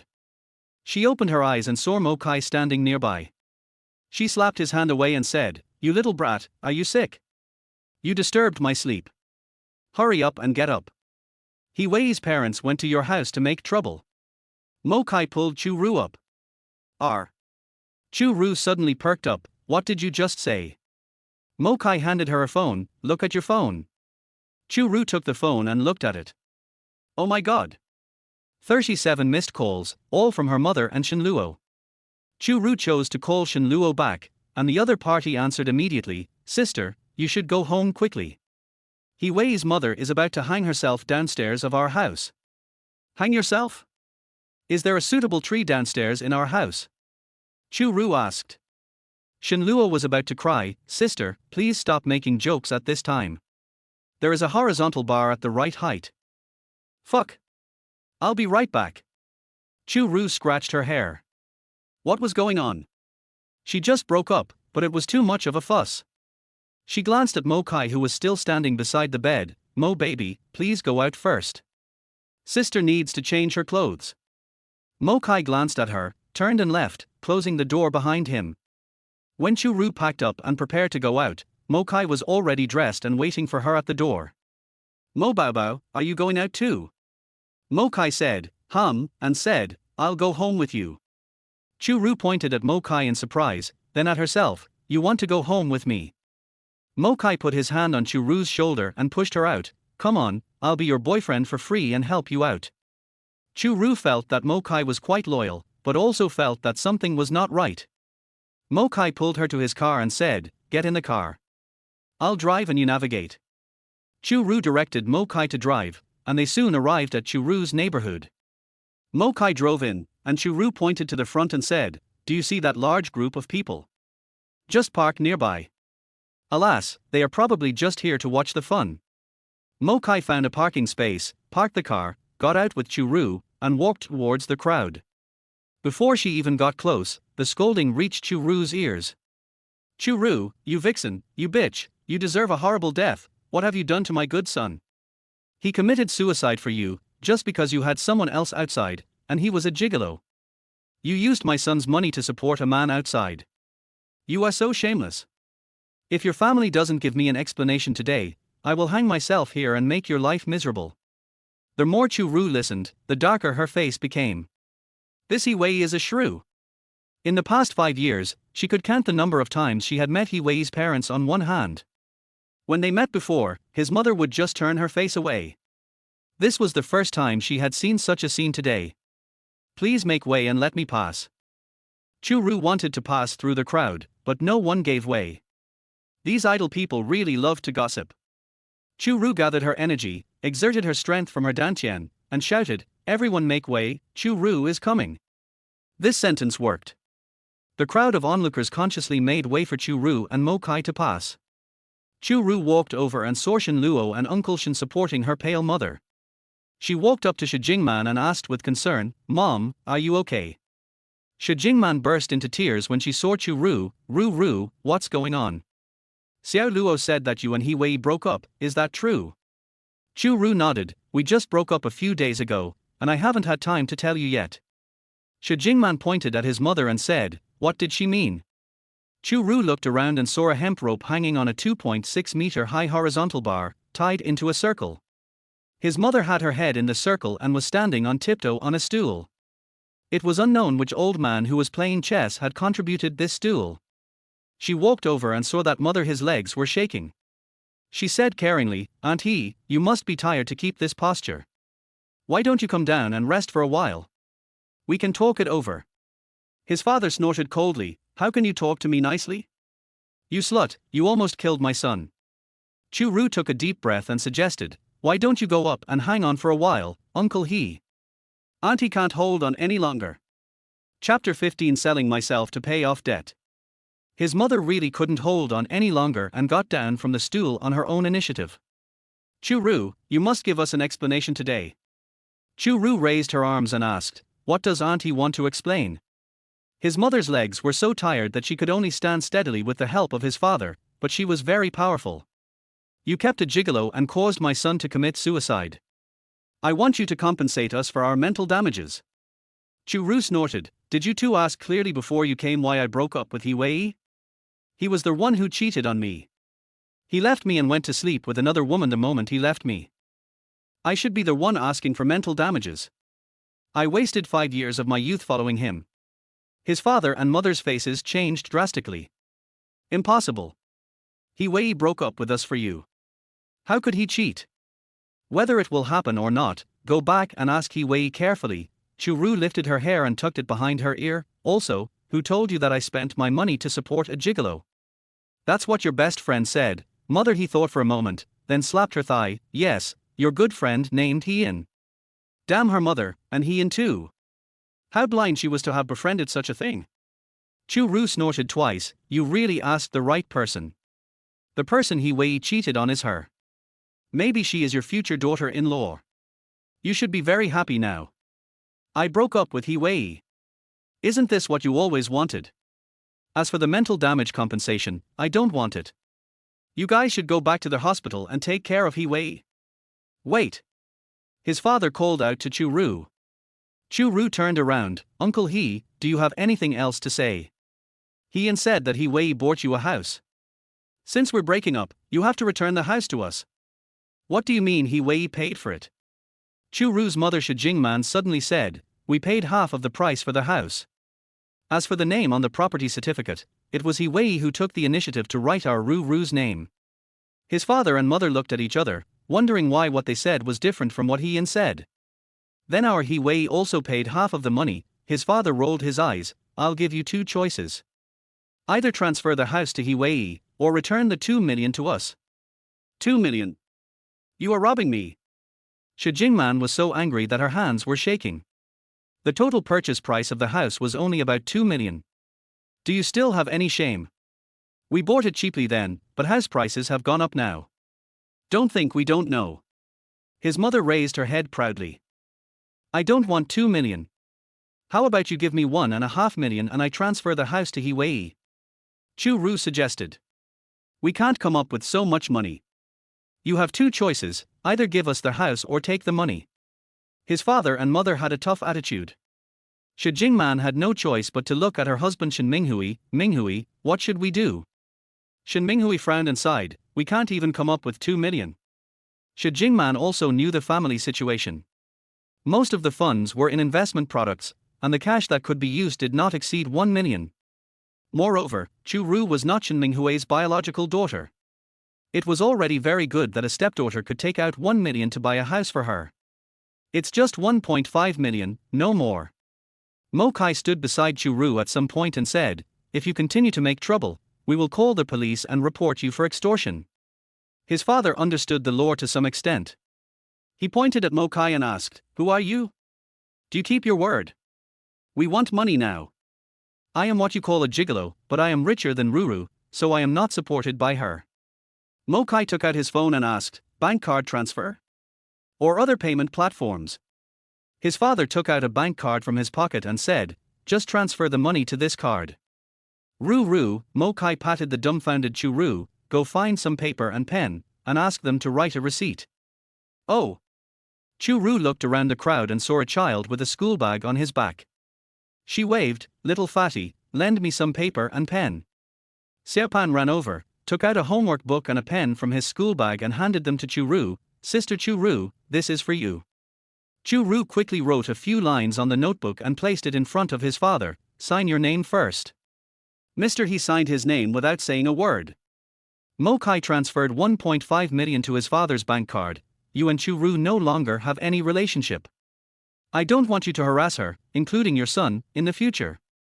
The bank sent a text message notifying his father that 1.5 million yuan had arrived in his account, and his goal had been achieved. His father and mother said no more, just nodded and left together. Chu Rou tore off the receipt, returned the homework book and pen to Xiaopang, and took out 100 yuan in cash and gave it to Xiaopang. Xiaopang, thank you for today, use this money to buy something delicious. Xiaopang happily took the money and said, thank you, Sister Chu Rou. Chu Rou shouted to the crowd watching the excitement, there's nothing exciting to watch today, everyone go back. The crowd dispersed. Shi Jingman was still in shock. She turned to Shen Luo and asked, Xiao Luo, if I'm not mistaken, that boy is your classmate, right? When Shen Luo first rented a house, Shi Jingman went there once and met Mo Kai. Shen Luo was also a little dumbfounded. He nodded, it's Mo Kai, he is so rich. Shi Jingman patted Shen Luo's back hard, the point is, did he have it? Let me ask you, what's going on between him and your sister? Everything should be fine between them. Shen Luo said uncertainly. He had not been around for the past 2 days, and wondered if something had happened between them. Chu Rou pulled Mo Kai aside and said, you are quite rich, you little brat. I don't have 1.5 million to pay you back now. Mo Kai curled his lips and smiled, how about you sell yourself to me? Chu Rou's eyes widened, I won't sell myself. Did I say I wanted to buy your body, old woman? Mo Kai patted Chu Rou's head. I want you to cook for me, clean my room, serve me tea, and give me. Mo Kai paused, I haven't thought of the rest yet, but you have to show up when I need you. That's it. Chu Rou asked, what's the deadline? You won't make me a nanny for the rest of my life, will you? Let's start with a 5-year term. Is 300,000 yuan a good enough salary? Sure. Chu Rou agreed happily. It was higher than her salary. Sister, Mo Kai. Shen Luo shouted loudly to the 2 people who were whispering not far away. Chu Rou and Mo Kai turned around and found that Shi Jingman and Shen Minghui were gone. Shen Luo pointed upstairs and said, Mom asked you to come upstairs to talk. Chu Rou and Mo Kai sat side by side on the sofa, while Shi Jingman and Shen Luo sat opposite them. Shi Jingman's expression was serious. Rou, how far have you and Mo Kai progressed? Chapter 16 Mo Baobao, if you have any instructions, please tell me as soon as possible. There was a big question mark in Chu Rou's eyes. Mo Kai held Chu Rou's hand, Auntie, I am sincere to Rou. 2 question marks appeared in Chu Rou's clear eyes. What did she miss? How did she get to this point? Shen Luo sighed, Sister, Mo Kai, what did you do in the past 2 days when I was away? Mo Kai gave Shen Luo a look that told him to shut up, and Shen Luo sealed his lips obediently. Rou, you and Mo Kai. Shi Jingman pointed at the 2 of them, are you 2 living together? Mom, there's me too, Shen Luo interrupted, sister is going to seek refuge with me. Shi Jingman was in a dilemma. She sorted out her thoughts and said, Rou broke up with He Wei and went to live with Xiao Luo. The 3 of you lived together, and then Rou and Mo Kai got together. How could Xiao Luo, a fool, not know about it? Auntie, you are wise. Mo Kai gave a thumbs up and praised. Chu Rou tried to speak several times, but was held down by Mo Kai. Shi Jingman frowned slightly, Auntie is not a conservative person. You are younger than Rou, but if you are dating seriously, I can agree. I am just afraid that you will dislike Rou in a few years. Chu Rou was unwilling to hear this, Mom, why should he dislike me? I am flawless from head to toe, and age is not a problem, as long as I have a strong fist. Chu Rou raised her fist, and Mo Kai silently held her fist and pulled it down, Auntie, don't worry, I won't dislike her. Shi Jingman nodded. Mo Kai was the same age as Shen Luo, but he looked much more stable. Mo Kai, our family can't afford the 1.5 million at once. We may have to pay you back in installments. No need to return it, mine is Rou's.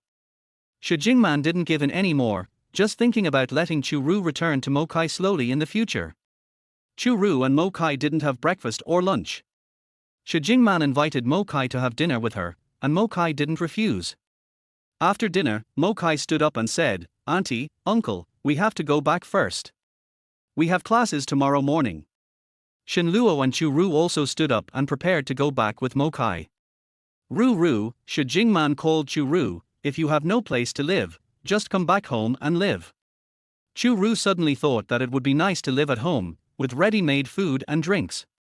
Mo Kai lowered his head and whispered in her ear, Sister, don't forget, you still owe me money. Chu Rou's face fell. She had forgotten about this matter. She still had to go back and work like a cow and a horse to pay off her debts. Mom, I'd better go live with Xiao Luo. I can take care of them and cook something delicious for them. Shen Luo also wanted to eat the meals that Chu Rou cooked every day. Mom, let my sister live with me, otherwise I will have nothing to eat. Shi Jingman thought about it. One is Ruru's boyfriend and the other is Ruru's brother. It makes sense for them to live together. Well, Mo Kai, come over when you have time with Ruru. Auntie will make delicious food for you. Chu Rou and her two siblings returned to their own house, and Shen Luo questioned Mo Kai, what happened between you and my sister? Did you bully her while I was away? You think too much. Chu Rou patted Shen Luo's shoulder. There's nothing innocent between us. Shen Luo was puzzled. What did Mo Kai mean when he said he was sincere to you in front of our mother? Chu Rou didn't understand either and looked at Mo Kai with a questioning look.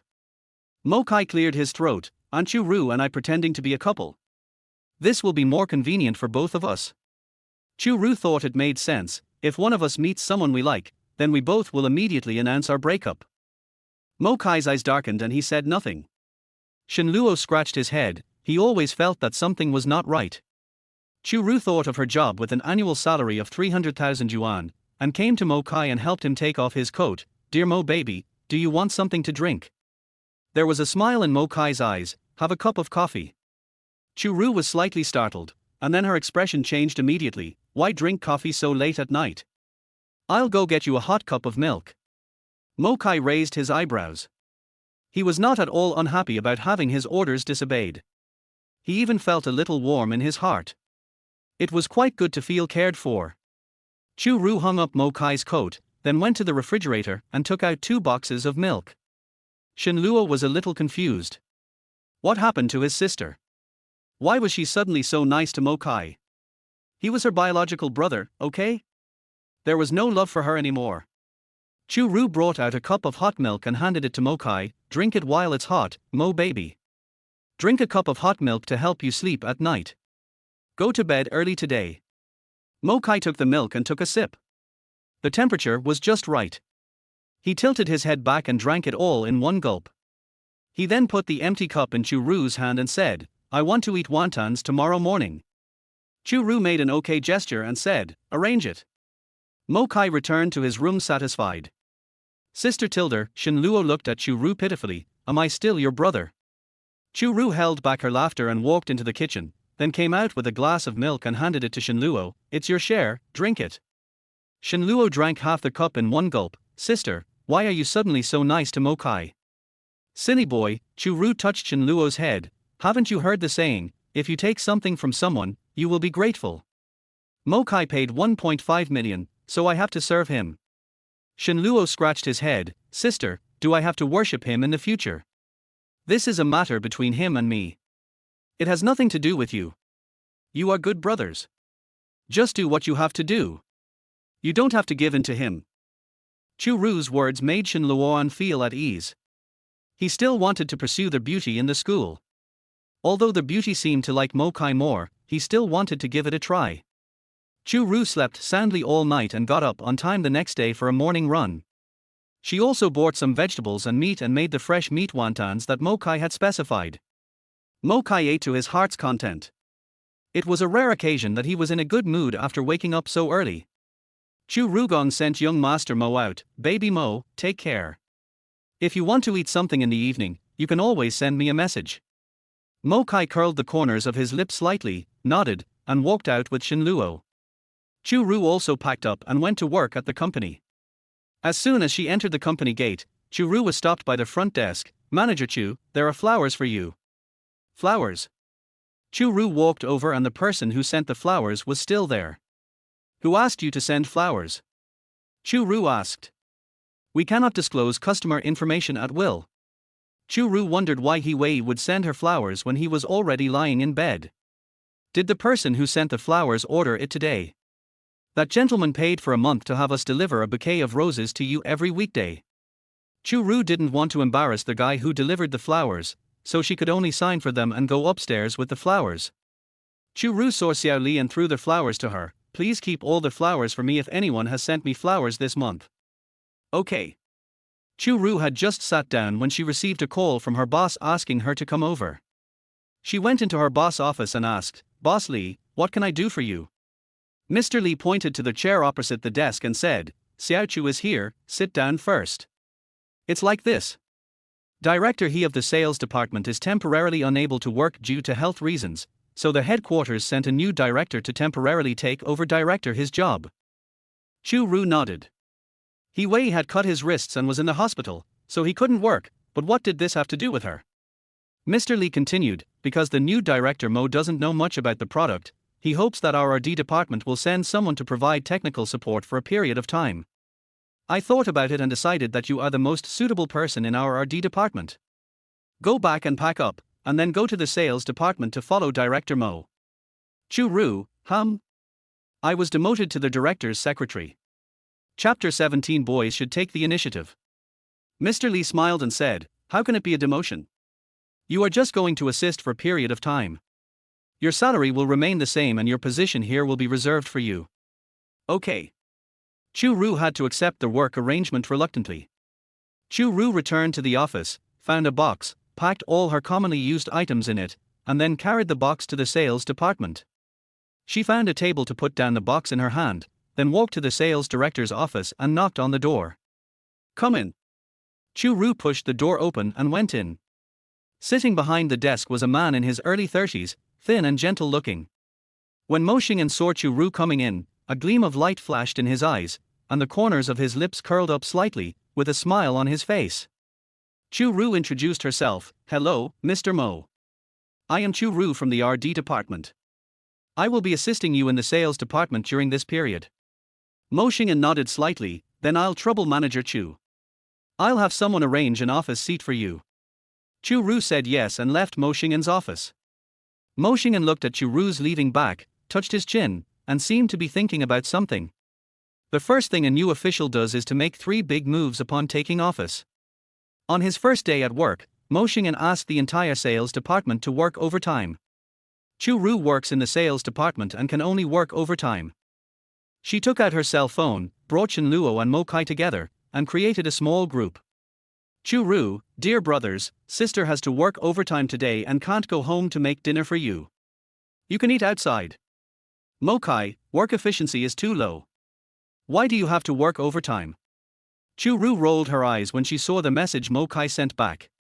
This younger brother was not cute at all. "Chu Rou, I was seconded to the sales department, and all the employees in the sales department worked overtime with the new sales director. By the way, the new sales director has the same last name as you. Mo Kai, his name is Mo Wat. Chu Rou, it seems his name is Mo Xingyan." After Chu Rou sent this message, there was no movement in the group. At 8 o'clock, Mo Xingyan finally let everyone go home. Chu Rou picked up her bag and prepared to leave. "Manager Chu." Mo Xingyan called out to Chu Rou. "Damn it, don't let her prepare the documents anymore, she wants to go home." Chu Rou cursed Mo Xingyan silently in her heart, then smiled and turned around to ask, "Boss Missouri, do you have any other instructions? It's getting late.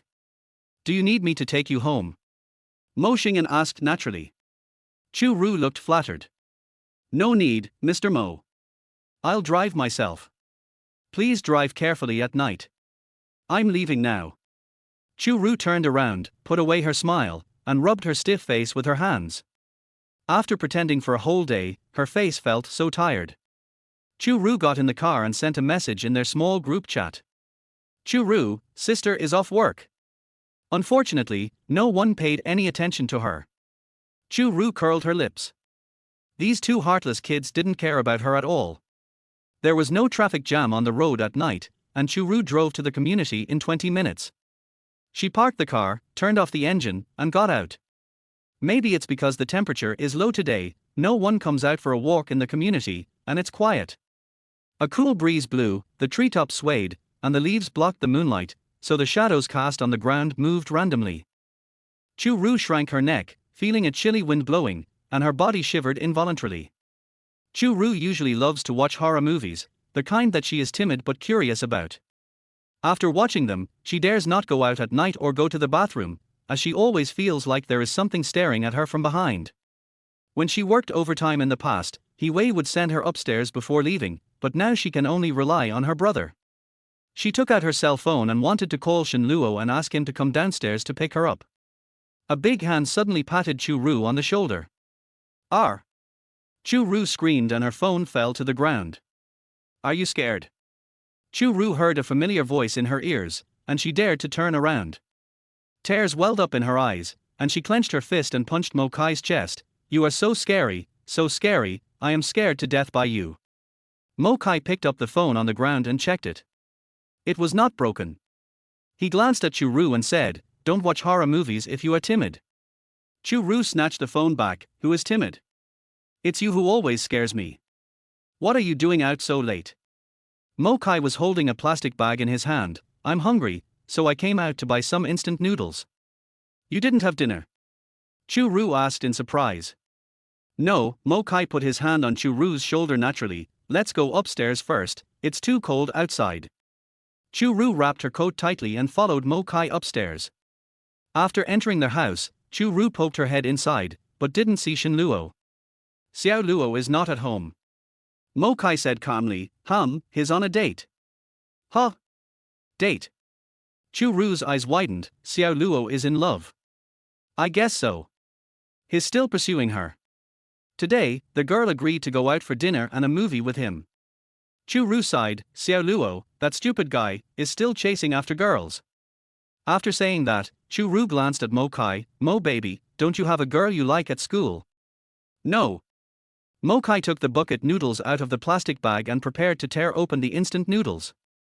Chu Rou hung up her coat and saw Mo Kai's movements and hurriedly stopped him. "Mo baby, don't eat instant noodles. Sister will make you some noodles with gravy. It will be quick." Mo Kai obediently stopped what he was doing and sat at the dining table waiting. "I'll go change my clothes and do it right away." Chu Rou went back to her room, changed into home clothes, walked to the kitchen, found a handful of noodles, then found 2 tomatoes from the refrigerator and took a few eggs, preparing to make tomato noodles.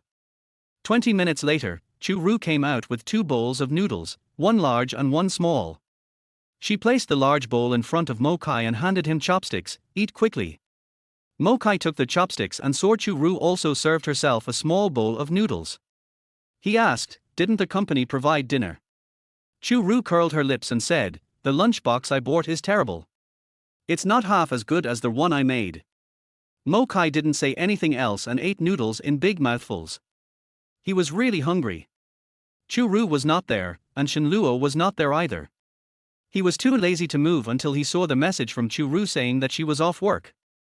Then he went out to buy instant noodles and waited for Chu Rou to go upstairs together. After eating, Chu Rou touched her stomach contentedly. "My cooking is still the best." Mo Kai said, to show his courtesy. The door opened and Chu Luo came in whistling. Chu Rou looked over and jokingly said, "Hey, the person you were dating is back. Did you hold her hand or kiss her mouth?" Chu Luo blushed. "Sister, please be serious, I haven't agreed to be my girlfriend yet." Chu Rou glared at Chu Luo and said, "I've already gone out on a date with you, which means I'm interested in you. If you don't take the initiative, are you waiting for the girl to force herself on you?" Mo Kai tapped his fingers on the table, pondering the meaning of Chu Ru's words. Chapter 18 Morbao, I'm so scared. Chu Luo also thought about Chu Ru's words. Then should I take the initiative to hold her hand tomorrow? Chu Rou smiled and nodded. "Go and try it, the worst that can happen is that you'll get slapped in the face."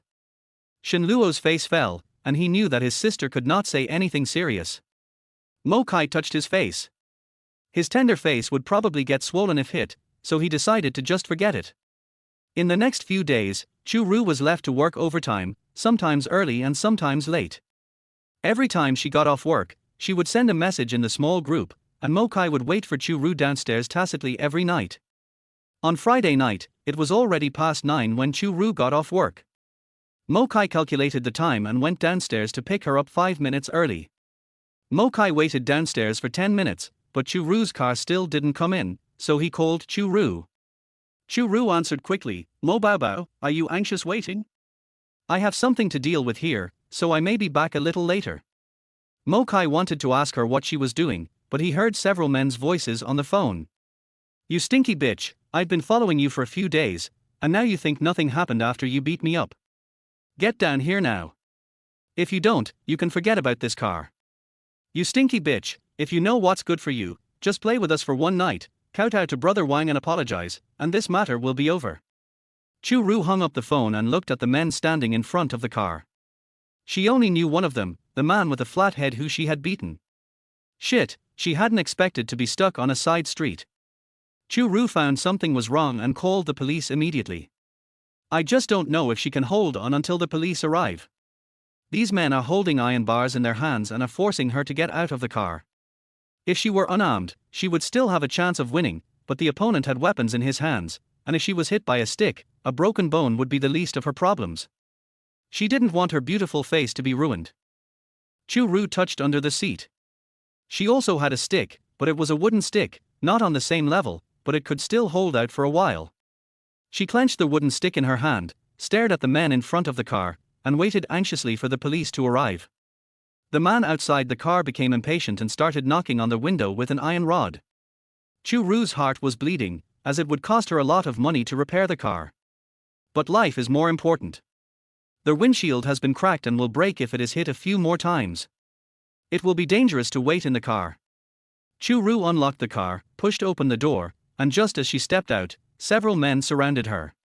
A man reached out to grab Chu Rou, but Chu Rou stabbed the man's ribs with the stick in his hand, and the man withdrew his hand in pain. You stinky bitch, you still dare to attack me, I won't let you off today. Chu Rou was ready to give it a try, when a car came from the opposite direction and shone its high beams. Chu Rou and several men used their hands to block the dazzling light at the same time. Before Chu Rou's eyes adjusted to the light, she heard a miserable cry next to her ear.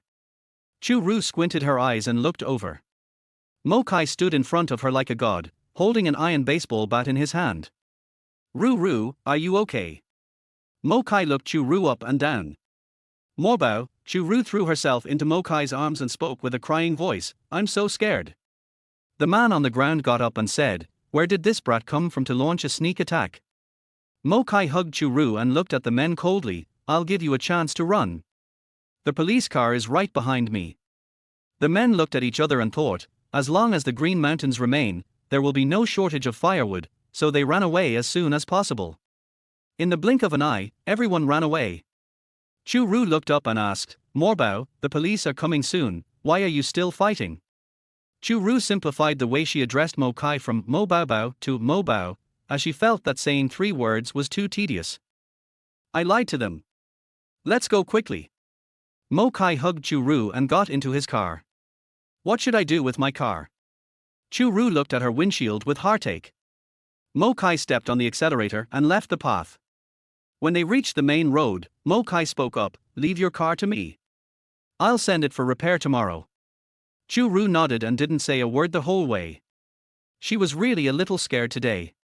After returning home, Chu Rou sat on the sofa in a daze. Mo Kai sat down beside her and patted her head, don't be afraid, it's okay now. Chu Rou recovered and looked at Mo Kai gratefully, Mo Bao, thanks to you today, I should also prepare 2 solid iron bars and put them in the car. If I hadn't had the right tools today, I would have knocked them down long ago. Pour my windshield, it will cost me thousands of dollars to replace the glass. Mo Kai's hand paused. How come it was different from what he thought? Shouldn't he repay this life-saving grace with his own body? At least give her a kiss. Chu Rou talked for a long time, but Mo Kai didn't respond. She realized that he was in a daze. Chu Rou waved her hand in front of Mo Kai's eyes, Mo Bao, wake up, have you eaten dinner? These days, Mo Kai waited for Chu Rou to come back and cook for him. Mo Kai came back to his senses and shook his head, I haven't eaten yet. I'm so hungry. Where's Xiao Luo? Is he going on a date again? Chu Rou just realized that there was someone missing at home. Mo Kai nodded, he said he would treat the girl to a big dinner today. Chu Rou asked curiously, Morbao, do you know that girl? What is she like? Is she pretty? Mo Kai thought seriously about Chu Rou's question, she is from our department, but she is not as pretty as you. I don't know anything else. Hearing Mo Kai's answer, Chu Rou chuckled, there really aren't many who are prettier than me. Chu Rou stood up and went to the kitchen to see if there was anything ready to eat. Finally, she found a bag of frozen dumplings in the refrigerator. She took a look and saw that they were filled with beef. Mo Kai could eat them. Morbao, can you cook dumplings? Mo Kai walked to the kitchen door, so that it was beef dumplings, and reluctantly accepted it. Chu Rou said to Mo Kai while cooking dumplings, "You are such a great young master. You would rather starve than eat. Don't you know how to cook dumplings?" "No." Mo Kai replied, "I only know how to make instant noodles." Chu Rou thought that since Mo Kai could easily take out 1.5 million, his family must be well off, and he might really be a rich young master who has nothing to lose. Chu Rou resigned herself to her job. There was nothing she could do since she was short of money. The dumplings had just been served when Shen Luo opened the door and came in. "There are dumplings to eat. I'm hungry." Chu Rou glanced at him sideways. "Aren't you going to have a big dinner tonight? Why are you still hungry?" Shen Luo sighed, "Western food is too expensive, I didn't dare to eat too much." Shen Luo wanted to eat a dumpling with his hands, but Chu Rou slapped it away. "This plate is for Mo Bao. He hasn't eaten a single bite of food yet. Don't take it from him." Chu Rou turned around and walked into the kitchen and cooked another bag of dumplings for Shen Luo with 3 fresh filling. Shen Luo ate the dumplings and sighed, "My sister still loves me. I have dumplings to eat when I come back. By the way, Mo Kai, Yixia wants to ask you out tomorrow." Chu Rou asked, "Who is Yixia?" Chapter 19. Chu Rou felt that she was teased by Brother Mo. Shen Luo swallowed the dumplings in his mouth. "Yixia is my future girlfriend." Chu Rou frowned. "Why did your girlfriend to be asked Mo Bao out to play?" Shen Luo was slightly startled, and suddenly felt that the dumplings in his mouth were no longer fragrant. He glanced at Mo Kai, feeling a little disappointed. She seemed to like Mo Kai before. Mo Kai looked at Shen Luo woodenly, without any expression. Chu Ru's face was filled with anger. She slammed the table and said, "She likes Mo Bao and she's going out on a date with you. She's not trying to use you as a stepping stone, is she?" Shen Luo picked up a dumpling and put it in his mouth. It tasted like chewing wax.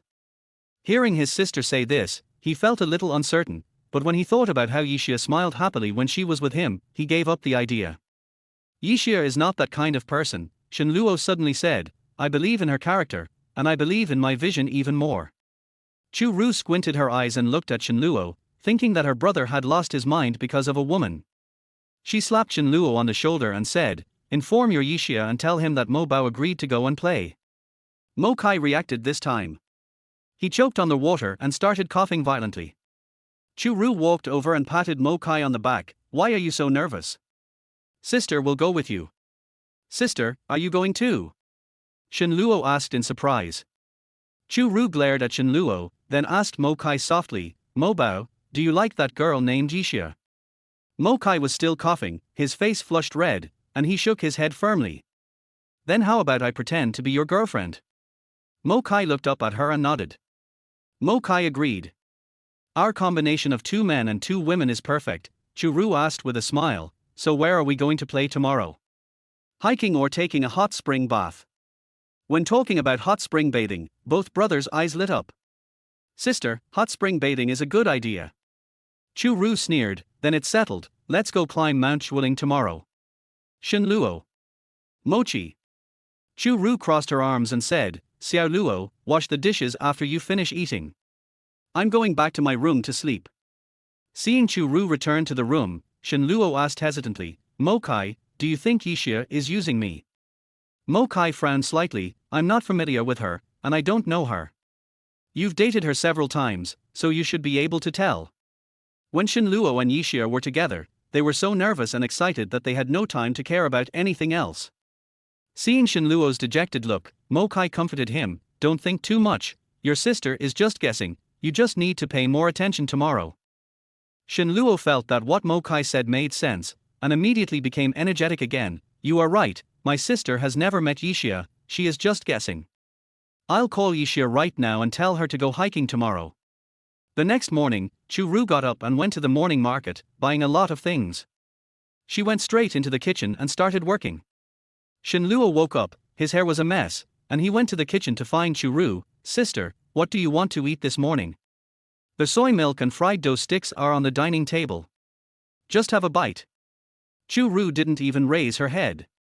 Shen Luo was not picky about food, as long as there was something to eat, he was happy. He walked to the dining table, sat down, picked up a fried dough stick and started eating it in big mouthfuls. Mo Kai came out of the room, standing straight. Seeing Shenluo eating fried dough sticks, he raised his eyebrows and went to the kitchen to find Chu Rou. What are you busy with? Chu Rou straightened up and pounded twice. I'm preparing the food to bring today. I made some sushi. Try it and see if it tastes good. Chu Rou picked up a meat floss candy and handed it to Mokai. Mokai held Chu Rou's wrist and lifted it up, eating the sushi with her hand, and licked the meat floss on Chu Rou's fingers intentionally or unintentionally with the tip of his tongue. Chu Rou. Mokai released Chu Rou's wrist, swallowed the sushi in his mouth and said, "It's delicious." Chu Rou's ears turned red. She felt like she was being teased. Go have breakfast, I'll be ready soon. Chu Rou lowered her eyes to hide the panic in her eyes and closed the lid of the sushi box. She cursed herself in her heart for being a nympho and letting her mind be confused by a little brother. She was such a loser. Mokai's lips curled up, and he didn't leave, waiting for Chu Rou to finish. Are you done? Let's go have breakfast. Chu Rou and Mokai sat down at the dining table. Shenluo had finished eating. He had a messy hair and eye boogers in his eyes. He sat there patting his full stomach. Chu Rou looked at her sloppy brother, then looked at the handsome Mokai next to her, and kicked Shenluo. Shenluo reacted very quickly and raised his legs to avoid the attack. Sister, are you sick? You are bullying me so early in the morning. Chu Rou glanced at Shenluo with disdain. Can't you dress yourself up to look a little more handsome? It's disgusting to look at. Shenluo tugged at his hair. I just woke up. Everyone looks like this when they wake up.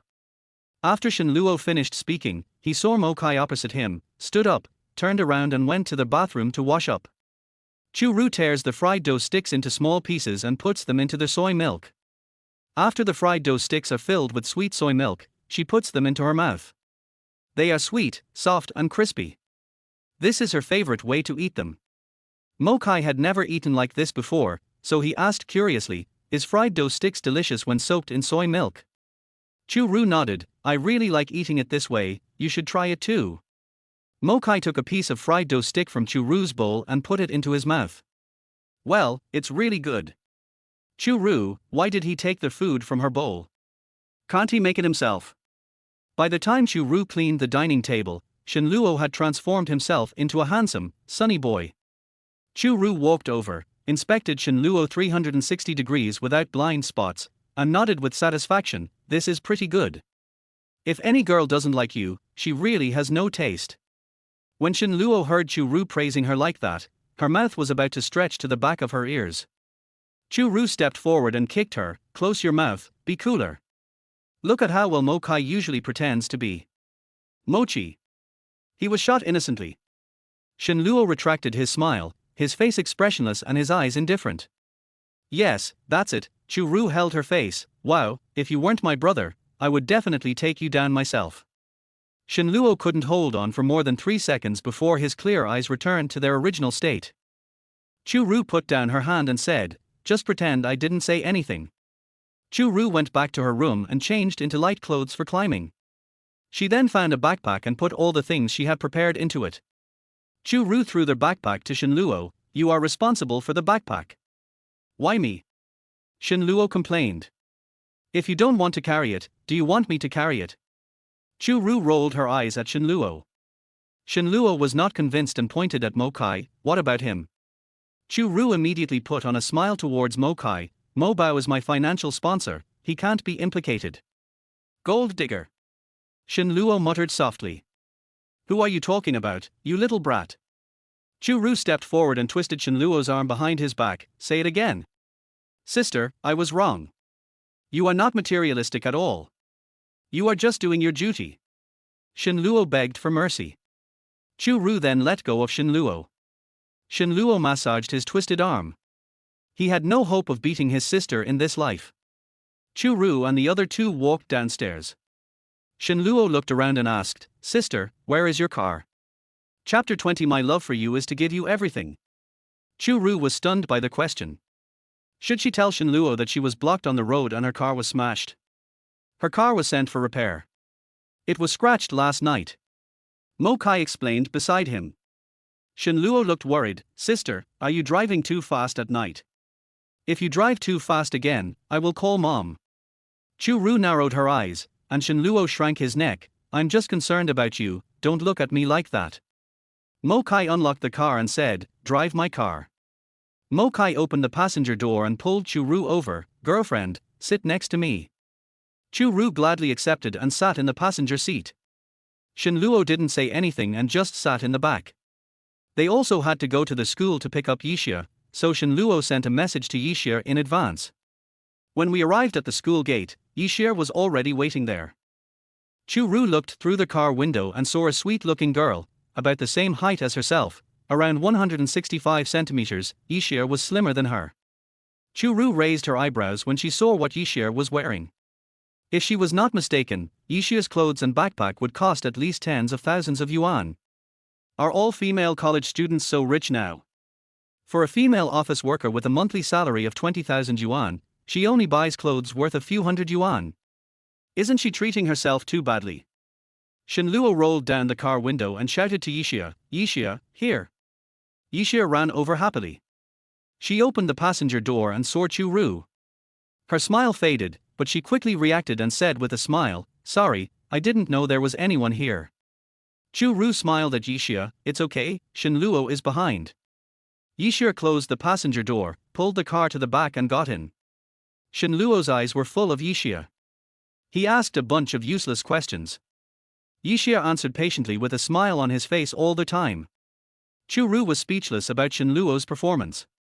Her brother's intelligence had been forced to decline due to love, but when she thought about her own experience, she seemed to have no right to criticize Shen Luo. After dealing with Shen Luo, Yixia focused her attention on Chu Rou in front of her. She asked in a low voice, but everyone in the car could hear it, "Shen Luo, who is this sister?" "She is my sister Chu Rou." Shen Luo replied. Cough. Chu Rou coughed twice. Shen Luo understood Chu Ru's meaning and continued to introduce, "She is also Mo Kai's girlfriend." Shock flashed in Yixia's eyes, and he stammered, "Your sister, she, is Mo Kai's girlfriend." Shen Luo scratched his head. He felt a little uncomfortable lying to the person he liked. He said, vaguely. Chu Rou turned around and asked Yixia, "Why, do you think I'm too old and not a good match for Mo Kai?" "No," Yixia shook his head and explained, "I didn't know Mo Kai had a girlfriend, so I was a little surprised." Chu Rou didn't say anything. The car suddenly became quiet and the atmosphere became awkward.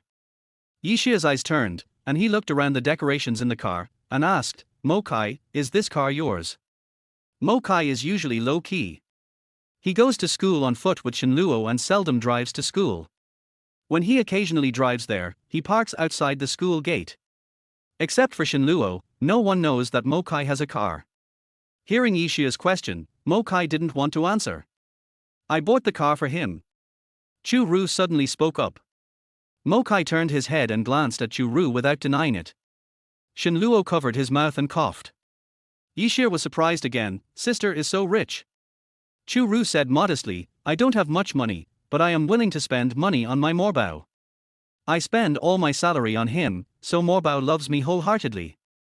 I never spend more than 500 yuan on clothes myself." Chu Rou pulled at Mo Kai's clothes, "and the clothes I bought for Morbao." Chu Rou touched the fabric of Mo Kai's clothes and thought it was very good, but she didn't know much about men's clothing and didn't know the price range of men's clothing of this quality. She had bought clothes for He Wei several times before, but He Wei always thought they were too childish, so she stopped buying clothes for He Wei. "Morbao, how much did I spend on this dress for you?" Chu Rou asked with a smile. Mo Kai glanced at her and said, 8,000. Chu Rou was stunned for a moment, and immediately took away her hand that was pulling Mo Kai's clothes. "I actually bought you such expensive clothes." Mo Kai sneered, "Yeah, you spent a month's salary to buy me a set of clothes. You are really generous to me. My love for you means giving you everything I have." Chu Rou said tenderly. Mo Kai's eyes flickered and a smile appeared on the corner of his mouth. Shen Luo covered his mouth tightly, afraid of telling the truth, and even more afraid of vomiting. Yixia was also stunned by the conversation between the two. Did Shen Luo's sister spend her money to support Mo Kai? She thought Mo Kai was very rich because all the clothes he wore were branded. She didn't expect that they were bought for him by a woman. Yixia glanced at Shen Luo beside him, frowned imperceptibly, and thought that this brother and sister seemed to be not very smart and easy to fool. For the rest of the time, the car was quiet and we arrived at Chuling Mountain quietly all the way. Zhuling Mountain is famous for its maple trees all over the mountain. In this season, the maple leaves are red, and the red, yellow and green colors are intertwined on the mountain. The sound of gurgling water is in your ears. Take a deep breath of the air, and you will smell the natural scent that is refreshing. All worldly worries are left behind when you get here, your state of mind is elevated and you just want to blend in. It's so beautiful. Chu Rou exclaimed, every time I come here, I don't want to go back. A group of four walked up the mountain. Chu Rou and Mo Kai walked in front, while Shen Luo, carrying a bag, and Yixia followed behind. At the beginning, it was fine and Yixia could keep up. But when she climbed a quarter of the way, she was already sweating all over, breathing heavily, and her waist and legs were sore. Shen Luo. Yixia bent over, supported his knees with his hands, and called out to Shen Luo, who was walking forward on his own. Shen Luo turned around when he heard the voice, Yixia, follow me. Yixia lowered her head and wanted to curse. If she could keep up, why would she call him? She stood up straight, sweat dripping down her temples. I really can't walk anymore. Can I rest for a while? When Shen Luo walked back, he found that Yixia's originally flowing hair had become tangled due to sweat, and the hair at her temples stuck to her cheeks, making her look very disheveled. Yixia, why are you sweating so much? I'm so tired. Yixia wanted to lie on the ground and rest. Shen Luo looked at the surroundings and saw a pavilion 50 meters ahead. Hold on a little longer. There is a pavilion ahead. Let's go over there and take a rest. Yixia looked up and saw that the pavilion was indeed not too far away. She could only nod and stretched out her hand, then hold my hand. Shen Luo blushed, held Yixia's hand, and pulled her towards the pavilion. Chu Rou and Mo Kai stood on the pavilion and looked down. Chu Rou smiled and said, my idea is really good. Look, they are both holding hands. Chapter 21 Sister, am I pretty? Mo Kai stood behind Chu Rou, close to her. There was a 20-centimeter height difference between them, and he could see the top of her hair. Sniffing the fragrance wafting from her hair, he had the urge to hold her in his arms. Mo Kai lowered his head, his lips lightly touched Chu Ru's ear, and asked, Sister, do you want to support me? Buy me a car and clothes, and spend everything you have on me. The deep, magnetic voice made Chu Ru's blood boil, and her ears instantly turned red. She hurriedly dodged and laughed foolishly, I was just lying to Yixia. Chu Rou turned around and looked up at Mo Kai. Anyway, you said you didn't have any girls you liked at school, so I just helped you block all the peach blossoms. You won't be angry, right? Mo Kai crossed his arms and looked at her with a half smile, how about I block your peach blossoms as well? Sure, it's just the right time to block my bad peach blossom luck. Chu Rou shrugged indifferently. Mo Kai, take the bag. Shen Luo pulled Yixia, who was about to faint from exhaustion, up. Mo Kai took the backpack and frowned slightly, you are too slow. At this speed, you won't reach the top of the mountain before dark. Yixia waved his hands, unable to speak, I can't do it anymore.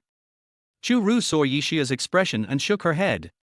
Yixia, your physical fitness is not good. You must lack exercise. Let Xiao Luo take you hiking more often in the future. Yixia was just gasping for breath and had no strength to speak. In order to maintain her figure, she usually ate very little, so how could she have the strength to climb a mountain? If Mo Kai had not been here today, she would not have come. Chu Rou took out a few bottles of water from her backpack and handed them to Shen Luo and Mo Kai first. Shen Luo took the water and unscrewed the cap. Yixia thought Shen Luo would give her the water, so she reached out to take it, but unexpectedly Shen Luo gulped down half the bottle himself. Sister, how many bottles of water did you pack? No wonder the backpack is so heavy. Chu Rou saw what Shen Luo and Yixia were doing. She really wanted to go over and slap Shen Luo. It would be strange if such a straight guy could find a girlfriend. Rou, you drink first. Mo Kai handed the opened bottle of water to Chu Rou. Chu Rou took the water and took a sip. The bottle was taken away by Mo Kai again, and he tilted his head back and drank the rest of the water. Chu Rou. After Shen Luo saw this, he suddenly realized something. He looked at the half bottle of water in his hand and put it in front of Yixia. Yixia, do you want some water? Yixia. She wanted to drink water, but she didn't want to drink this bottle of water. Who wants to drink the rest of your water? Chu Rou handed another bottle of water to Shen Luo, help Yixia open it. Mo Kai is just going to drink the water you left.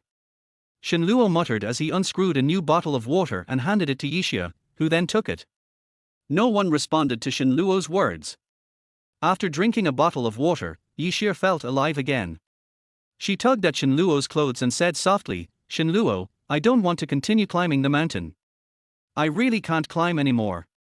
Shen Luo had no idea. He looked at Chu Rou and said, "Sister, what should we do if Yixia can't climb anymore? Should we go back? Why don't we go to Zhuling Villa at the foot of the mountain and play for a day?" Chu Rou suggested. She is very familiar with this place. She likes hiking and comes here several times every year. After going down the mountain, she goes to the villa to soak in the hot springs, which is very refreshing. Shen Luo had also been there and knew there were hot springs there, so he nodded happily. His sister was really understanding. "Okay. You can stay overnight and go back tomorrow." Shen Luo raised both hands in agreement. As long as there is no exercise, taking a hot spring bath is a good choice, and Yixia is very willing to do so. Only Mo Kai remained silent. Chu Rou looked up at him. "Mo Bao, what do you say? You have the final say. My opinion is not important." Mo Kai smiled at Chu Rou. It was such a big mouthful of dog food that Shen Luo was about to vomit. He was a little doubtful whether his sister and Mo Kai were fake lovers. The four of them reached a consensus and took the cable car down the mountain. Zhuling Villa is located at the foot of Zhuling Mountain. It is built on the mountain and beside the water, and has natural hot springs. Chu Rou and Mo Kai went to the front desk to book a room. Mo Kai pointed to a 4-room hot spring villa and said, "Let's book this one. It has better privacy." This hot spring villa costs 3,000 yuan a day, and Chu Rou feels the pain in her heart. Before, she had always stayed in an ordinary guest room and soaked in the large public pool for only a few hundred yuan. When the receptionist heard that they wanted to book a villa, she hurriedly promoted it. "This gentleman has a good eye. Our villa has 2 floors and 4 rooms. Each room has a private bathroom. There are 2 hot spring pools, 1 indoor and 1 outdoor, and you can also sing karaoke and have a barbecue." Mo Kai directly took out his bank card and said, "Just book this villa." Chu Rou didn't have to pay, she happily accepted it. The 4 of them followed the waiter into the villa. Yixia didn't expect to live in such a luxurious place. Her legs were weak from climbing the mountain, so she chose a bedroom downstairs. For convenience, Chu Rou lived on the first floor with Yixia. Shen Luo and Mo Kai live upstairs. Chu Rou went into her bedroom and changed into the swimsuit given by the villa. They booked a hot spring villa, and Mo Kai also ordered a barbecue package. The amount of money spent was quite large. When the front desk learned that they did not bring swimsuits, they offered to give them 4. Although it was a gift, the quality was still good. The style was a bit conservative, but it was exactly what Chu Rou liked. After changing into her swimsuit, she walked out of the room and went to the outdoor hot spring pool. Slowly immersing herself in the hot spring, the slightly scalding temperature opened Chu Rou's body pores, and the heat penetrated through the pores, making her feel warm from the inside out. Right in front of you is the colorful Zhuling Mountain, a feast for the eyes. Chu Rou closed her eyes and took a nap in the hot spring, feeling comfortable. Mo Kai came out with 2 glasses of red wine, placed the wine by the pool, quietly went into the hot spring pool, and sat down next to Chu Rou. He turned his head to gaze at Chu Rou. She had long eyelashes, a straight nose, a rosy little mouth slightly open, and her originally fair cheeks were flushed by the heat. Her figure underwater is curvy. Chu Rou is not very thin, probably due to years of exercise. She has no excess fat and has a tight and beautiful figure. Mo Kai still remembered that when she was excited and pulled her stomach in, the vest line on her abdomen was extremely sexy. Chu Rou suddenly opened her eyes and turned her eyes to Mo Kai. "Does my sister look good? Have you been looking at her for so long?" Mo Kai retracted his gaze, closed his eyes to suppress his desire, but said, "She is very pretty, but a little old." Chu Rou snorted, "I'm still young. Men from 18 to 38 are all under my control." Mo Kai's eyebrows twitched slightly. He felt very unhappy when he heard Chu Rou's words. Carrot. At this time, in another villa in the villa, a man ran in and said to the man with the flat head who was soaking in the pool, "Brother Wang, guess who I saw just now?" Brother Wang with the flat head opened his eyes and said, "Damn it, if you have something to say, just say it. Why are you being so mysterious?" It's the woman we intercepted last night. The man said immediately. What?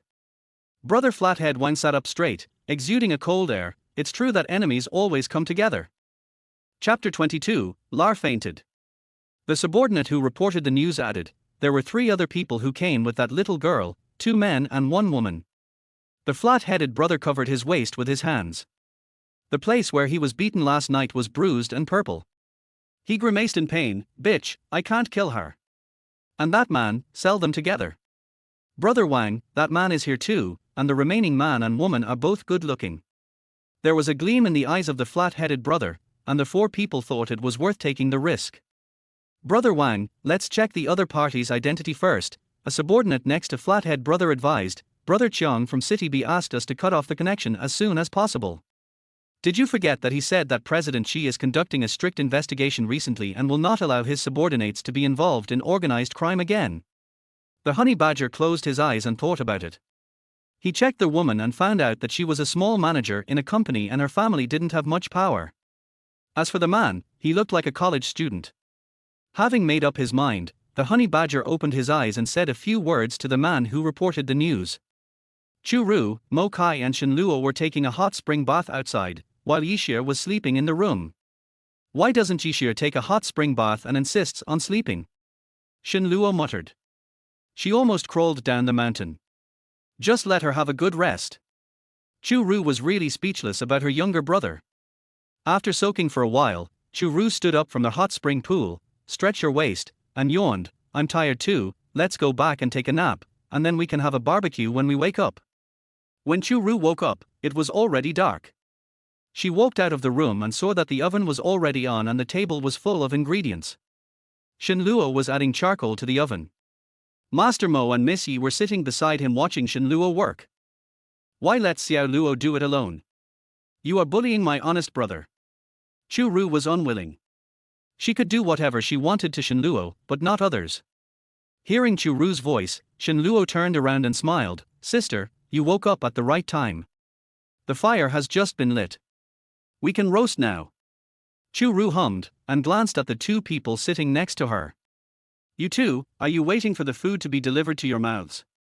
Do I need to chew it up before feeding it to you? Yixia looked embarrassed.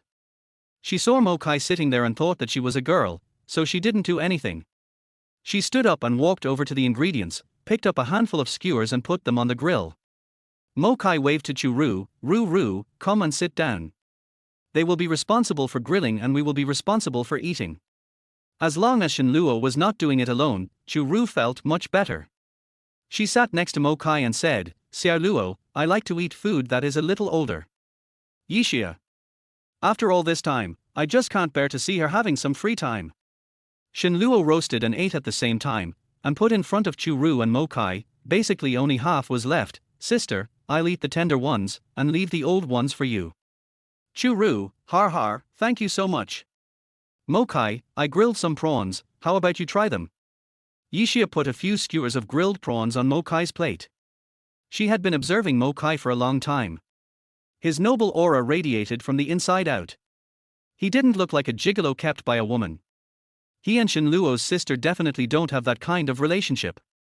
Morbao can't eat seafood. Chu Rou took the grilled prawns from Mo Kai's plate and put them on her own plate. The corners of Mo Kai's mouth curled up slightly. The old woman was quite concerned about him and always remembered his dietary restrictions. That's such a pity, Yixia laughed awkwardly. She felt that Chu Rou did it on purpose. Sister Chu Rou, why don't you and Shen Luo have the same last name? Chu Rou stopped eating the skewers, raised her eyes and glanced at her, because we don't have the same father.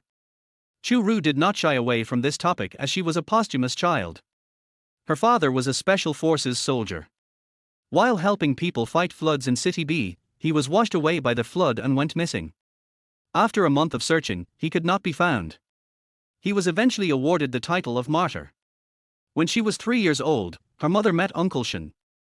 Her mother had lost her husband and Uncle Shen was divorced, and the two hit it off and reunited as a family.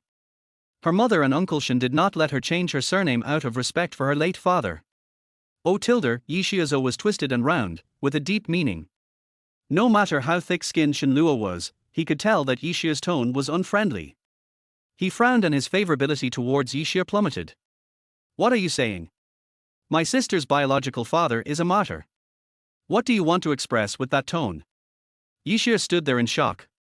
She didn't expect that Chu Rou, who had always regarded her as a goddess, would treat her like this. Ouch. Chu Rou opened her arm and eyes wide. Xiao Luo's IQ has returned. Mo Kai glanced at Yixia with a dark look in his eyes. Most of the ingredients were eaten. Chu Luo ate the most, followed by Chu Rou and Mo Kai. Yixia didn't know how he managed to get through the time as he hardly ate anything. Oh my god. Chu Luo ran into their house, holding his stomach. What's wrong with Xiao Luo? Chu Rou wondered. Mo Kai suddenly stood up and walked quickly inside. What's going on, 1 or 2? Chu Rou didn't finish her words, her stomach ached sharply. The corner of her eye twitched. It hurt. It really hurt. Chu Rou stood up, hunched over and ran towards her room. If she was any slower, it would be too late. All three of them ran away. Yixia looked at them blankly, then realized what was happening and threw away the skewer of meat in his hand. Is the food not fresh? This is not right for such a high-end business. Yixia waited for 2 hours, but the other three did not come out. During that time, she also had an orgasm. Waiting any longer was not a solution. After all, they came here together, so Yixia went to knock on Chu Rou's door first. After knocking for a long time, Chu Rou finally opened the door. She leaned against the wall, her face pale. Sister Chu Rou, are you okay? Chu Rou's eyelids were too weak to open. Do I look okay? What should we do then? My phone is still outside. Please call an ambulance for us. If we're late, we'll get dehydrated. As soon as Chu Rou finished speaking, her stomach started to ache again. She closed the door and went back to the bathroom. Yixia looked at Chu Rou's condition and guessed that Chu Luo and Mo Kai should be in similar conditions, so she could only take out her cell phone and call an ambulance. 5 minutes later, the ambulance arrived at the villa. Yixia exclaimed that the ambulance arrived so quickly. 2 men got out of the ambulance. They were wearing white coats and masks on their faces. Did you call the ambulance? Where is the patient? Yixia pointed at the villa, 1 on the first floor, 2 on the second floor. They all have diarrhea and are exhausted. The 2 men in white coats nodded and said, take us in to find the person. Yixia, accompanied by 2 doctors in white coats, knocked on doors one by one and helped people into the ambulance. Seeing the 3 people getting into the car, Yixia breathed a sigh of relief. Finally, she sent everyone away. She could enjoy the big villa alone and maybe even ask the merchant for some compensation. You get in too. A man in a white coat pulled Yixia into the car. Yixia. Why is this doctor so violent? A man in a white coat sat in the driver's seat, and the other got into the car and locked the door. Hand over all your phones. Chapter 23. Let's use her to satisfy the brothers tonight. Chu Rou and a few others were stunned. Were they being rescued or robbed? The man in the white coat first snatched the mobile phone from Yixia's hand, then searched Chu Luo's body and took his mobile phone from his trouser pocket. When it came to Chu Rou, the man in the white coat had lustful eyes and wanted to take advantage of the opportunity to touch her a few more times. Mo Kai's eyes were dark, and he said to Chu Rou, Rou, give him the phone. Chu Rou had no strength to resist and could only hand over her phone obediently. Mo Kai also cooperated and handed over his phone. You are not from the hospital. Mo Kai stared at the white coat. Who are you and what do you want to do? You'll know when you get there. The man in the white coat wanted to slap Mo Kai twice and teach him a lesson first, because he had been kicked hard in the butt last night. As soon as he raised his hand, a foul smell suddenly came. Oh! The man in the white coat covered his nose. Who the hell farted or pooped? Chu Luo raised his hand weakly. I can't hold it anymore. Can you take us to the hospital first? The man in the white coat took out a box of anti-diarrhea medicine and gave 2 pills to each of Chu Rou and the others. Take it quickly. The effect of the medicine was quite good. Half an hour later, Chu Rou and the other 2 felt their abdominal pain relieved a lot, but their physical strength had not recovered at all. Yixia and the man in the white coat both looked pale, and they were almost fainted by the smell in the car. The ambulance drove into an abandoned factory. The door was opened, and the person in the white coat got out of the car first, took off his mask, and took a few deep breaths of fresh air. Yixia also ran out of the car, holding onto the door and retching. After she finished vomiting, the man in the white coat took out a rope from his pocket and tied Yishia's hands behind her back. A group of people walked out of the factory, led by Flathead Brother. He ordered his men, "Bring everyone in." Several men dragged Chu Rou and the other three out of the car. When Chu Rou came out, she saw the honey badger standing there. She felt depressed. He had hurt her twice. It was a mistake not to call the police and catch him in time. Flathead Brother came over and wanted to teach Chu Rou and Mokai a lesson, but was defeated by the smell on them. He took a few steps back and kept a certain distance from them. Fuck. Why do they stink so much? The man in the white coat came over, grinned, and explained, "Brother Wang, the ingredients were too rich. I've already given them anti-diarrhea medicine in the car. They should be better tomorrow. Throw them into the small dark room first, and clean them up tomorrow." The honey badger waved his hand in disdain and asked people to take them away. Yishia didn't want to stay with Chu Rou and the other two any longer. She shouted at the flat-headed brother, "Big brother, I don't know them well. Please let me go." The honey badger glanced at her sideways. She looked okay, but a little thin and without much flesh. She doesn't have diarrhea. The flat-headed brother really couldn't stand the stench on Chu Rou and the other three. The white coat nodded. She probably didn't eat much. The flat-headed brother touched his chin and said, "Then let's use her to satisfy our brother tonight. Bring her to the basement." Chu Rou and the other two had difficulty standing and walked unsteadily. They entered the abandoned factory and saw many small rooms separated inside. The three of them were pushed into one of the houses. The room was very small, with three people sitting next to each other. There was no light or window inside, and it was pitch black. There was a ventilation fan on, making a buzzing sound. The door of the room was locked from the outside. Shen Luo's voice trembled, "Sister, who are they? Why did they arrest us?" Chu Rou didn't know how to answer, so she said vaguely, "They are a bunch of bastards." "That's not quite right," Mokai said in a low voice, "Other people have been imprisoned here before." Mokai wore glasses so he could see in the dark. There was a high-heeled shoe, socks and clothes buttons on the floor of the room. "We have to leave here as soon as possible," Mokai said. Chu Rou leaned against the wall, slumped over and asked, "How can I leave? I don't have any strength left. My phone was taken away. I can't even find anyone to help me. I can make calls," Mokai said, touching the legs of his glasses and seeing a signal on the lens. "These are smart glasses. I can make calls." Chu Rou became more alert. "Is it so high-tech?" Mokai said, "We should call the police." Or. Mokai was hesitating whether to call his assistant. If he did that, his identity might be exposed and he would never be able to stay in peace in school again. "I have an acquaintance in the police station. You can call 139. Chu Rou directly gave out a string of numbers. Mokai repeated it and used the voice remote control to dial the phone number.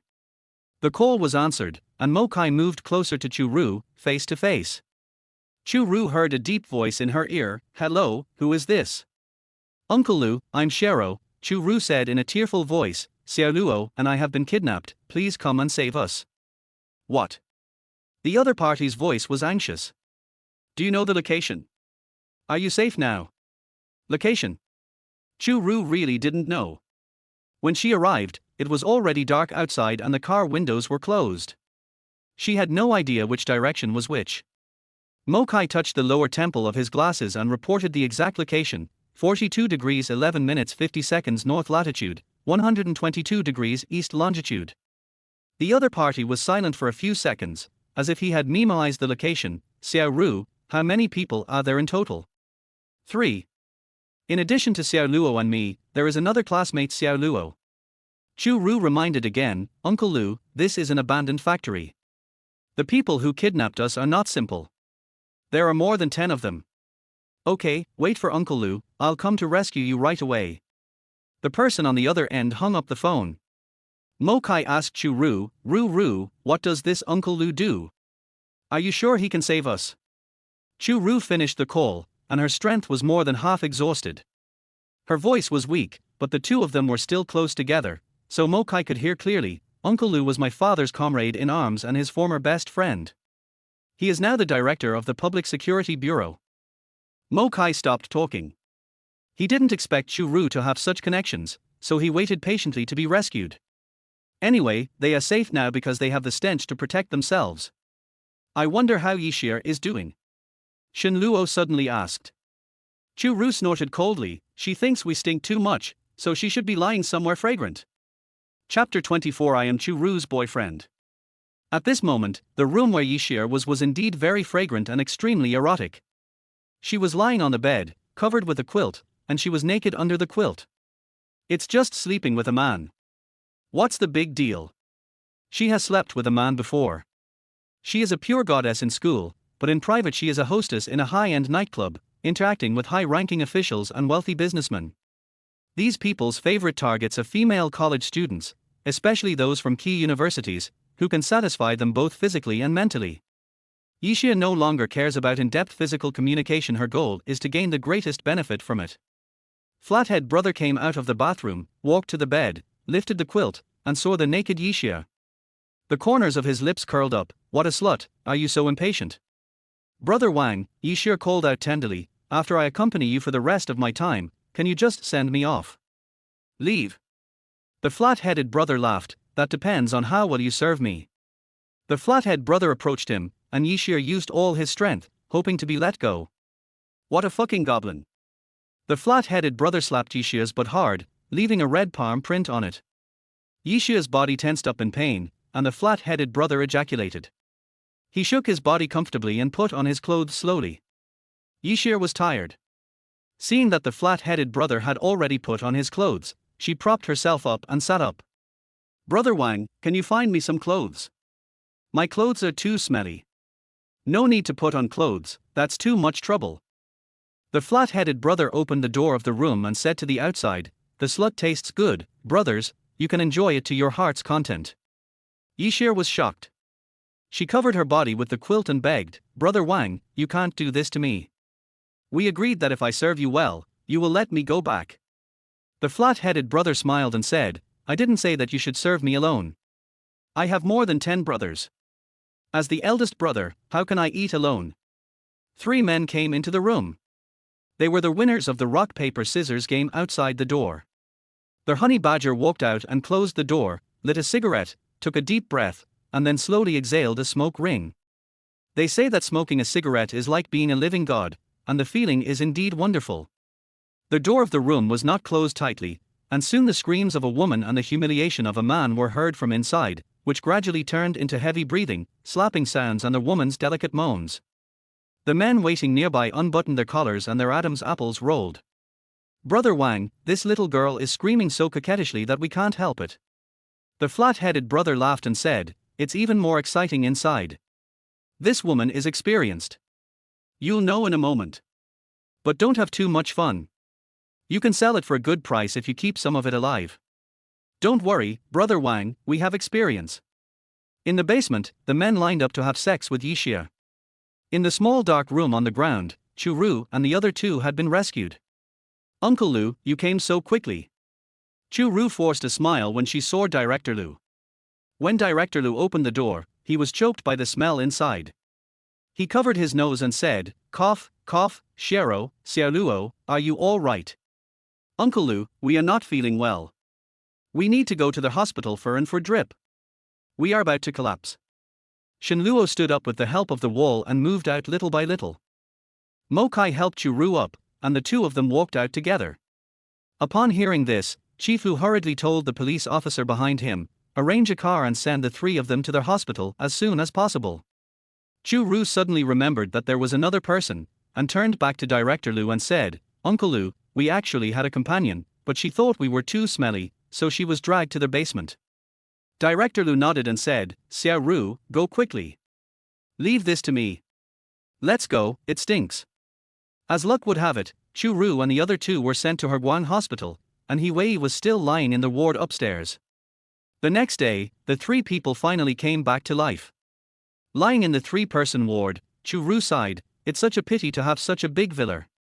I didn't sleep on such a comfortable bed all night, and the toilet in the bathroom was used the most. Mo Kai glanced at her. She still wanted to live in a villa at this time. There is something wrong with Zhuling Villa. Otherwise, why would those people drug us? Yes. Chu Rou's attention was diverted. I have to mention this to Uncle Lu and ask him to severely punish these evilders. I have to get the surveillance video. That damned flat-headed guy not only drugged me, but also hired someone to hijack my car. Plus this kidnapping, he should stay in jail. Sister, when were you drugged? And he also robbed your car. Shen Luo turned to look at Chu Rou in shock. How come I didn't know anything about this? Chu Rou realized that she had said something fishy.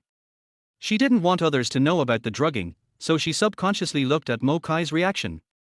Mo Kai acted very calmly, which made Chu Rou feel inexplicably lost. I went to the bar on the day I broke up with He Wei, and he drugged me, but I ran away, Chu Rou explained.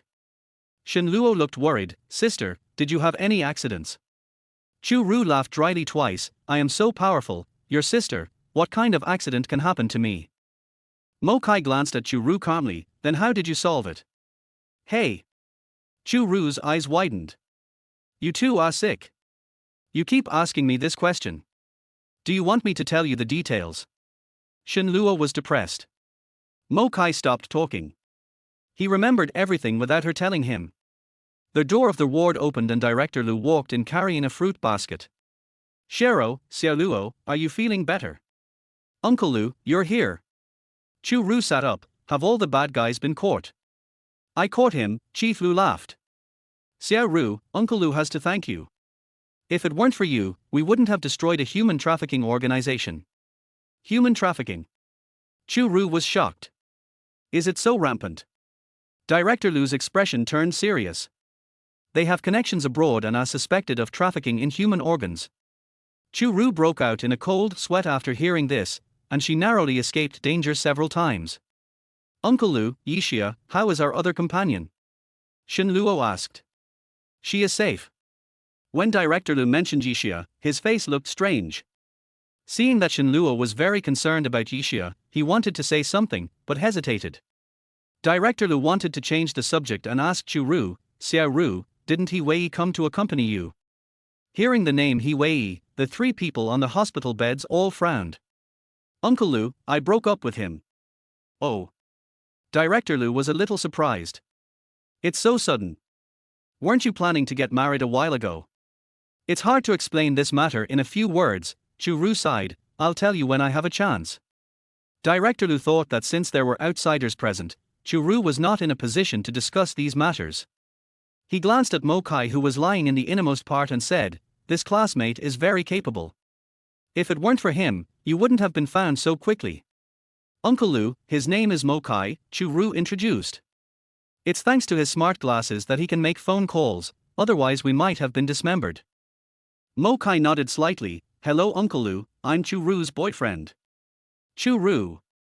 This guy is taking revenge on her. Director Lu blinked and asked, new boyfriend? Shen Luo started coughing loudly beside him. Mo Kai smiled. Yes, I have been to Ruru's house, and my aunt likes me very much. Chapter 25 He Wei, if you are sick, go get treatment. Director Lu sighed. It seems that my kid is really unlucky. He is one step short. Chu Rou said with a smile, Uncle Lu, please don't joke. Maybe Brother Lu Hung will bring you a grandson one day. By the way, Uncle Lu, is there something wrong with Zhuling Villa? How did our ingredients get drugged? No problems were found at Zhuling Villa. As for how that group of people had the opportunity to drug you, Director Lu frowned and paused. A waiter stepped forward and took the responsibility for everything, saying that he had received money from that group of people. The person in charge of the villa should contact you in the next 2 days and give you some monetary compensation. Mo Kai snorted coldly and said, we don't lack that little money. It's not so easy to just let it go. Director Lu wanted to say something else when there seemed to be a quarrel in the next ward and the sound of things being thrown. Chu Rou usually loves to watch the fun. She had been lying down for a long time and was bored. She saw that there was not much medicine left in the bottle, so she pulled out the needle on the back of her hand. She put on her slippers and walked to the door. I'll go see what's going on. Director Lu raised his arm and pointed at Chu Rou with his finger. This child has been a good person since he was young, and his personality has not changed until now. Chu Rou left the ward and stood in the corridor, stunned for a moment. She felt that this place looked a little familiar. Chu Rou was even more familiar with the voice coming from the bed next to her. Who told you to ask Chu Rou for money? Fuck. Is she living next door to He Wei? When the three of them arrived at the hospital last night, they were so weak that they could hardly open their eyes and had no idea which hospital they were admitted to. What a narrow road the enemies meet. At this time, his mother's voice came from inside. That little bitch has already found a new buyer. Why don't you want your money back? You are usually so stingy with me and your dad that you can't even give us 200,000 yuan a year, but you are so generous to that little bitch that you just refuse 1.5 million yuan. Do you still want to win back her feelings? You even slit your wrists and committed suicide, but she didn't even look at you. She's worse than her friend, who's here to take care of you every day. Chu Rou felt as nauseous as if she had eaten a fly. She didn't want to bother with this family. She turned around and wanted to go back to the ward, but saw He Yin standing behind her. Rou. He Yin was holding a thermos bucket in her hand. Seeing Chu Rou wearing a hospital gown, she was surprised and said, "You didn't commit suicide too?" "I want to live a long life, why do you want to commit suicide?" Chu Rou turned her head away, not wanting to see He Yin's snake-like face. "That's good," He Yin said with a wry smile, "I was worried that you would be upset." Chu Rou rolled her eyes, clenched her fists, and really wanted to punch her twice. "That He Yin won't work either," his father's voice came from the ward again. "Her family conditions are not as good as Chu Rou's. I really don't know what you were thinking to find such a cheap girl. When you are discharged from the hospital, send her away quickly. Since you have broken up with Chu Rou, consider the daughter of our Song Corporation. She has always been obsessed with you." Chu Rou glanced at He Yin and found that her face was pale and her whole body was shaking. "Oh. My mood has improved a little. Are you two still human?" He Wei suddenly shouted, "Song's daughter. She is indeed very valuable. If you like her, go and marry her yourself. Don't think of me as your daughter." "How can you talk like that, kid?" His mother advised, "The daughter of the Song family is a little fat, that's a sign of good fortune, she will bring prosperity to her husband. The Song family said that whoever marries their daughter will receive a dowry of 50 million, 2 luxury cars, and a gold shop. If you marry her, you can work 50 years less. Get out. Both of you get out." He Wei suddenly went crazy and smashed a lot of things. "I don't want parents like you. I want to cut off all ties with you." The noise in the ward was getting louder and louder.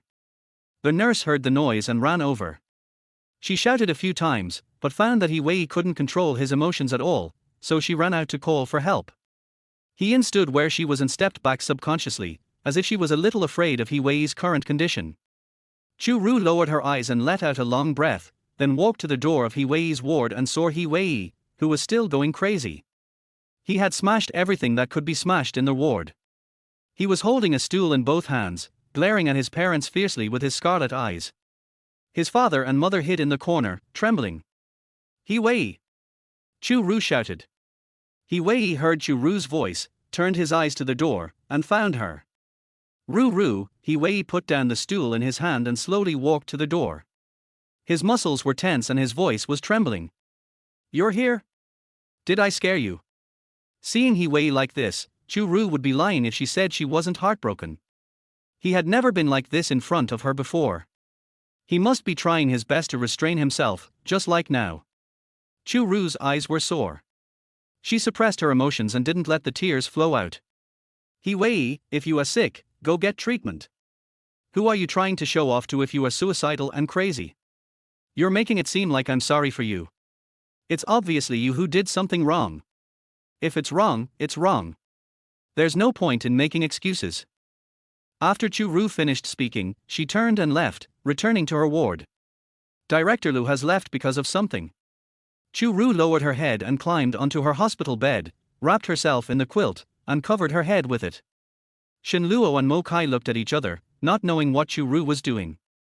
They both looked at Chu Rou's bed and saw the quilt shaking. Mo Kai pulled out the needle from the back of his hand and walked to Chu Rou's bed. He patted the bulging quilt and said, "Chu Rou, what's wrong with you?" "It's okay," a muffled voice came from under the quilt, with a sobbing tone, "Don't worry about me." Shen Luo also came over, sat beside the bed, and lifted the quilt off Chu Rou. Chu Rou was lying on the bed with her butt sticking up, crying. Chu Rou sat up with tears on her face. She hit Shen Luo hard. You little bastard, why did you lift my quilt?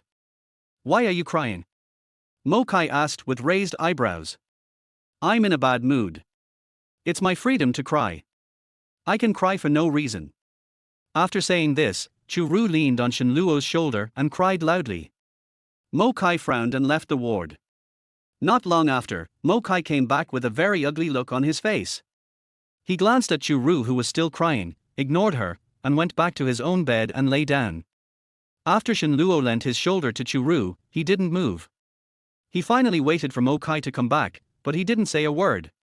His mind was full of question marks. Mo Kai, what tragedy happened next door? Shen Luo asked in a low voice, why are you two not acting normal after you came back?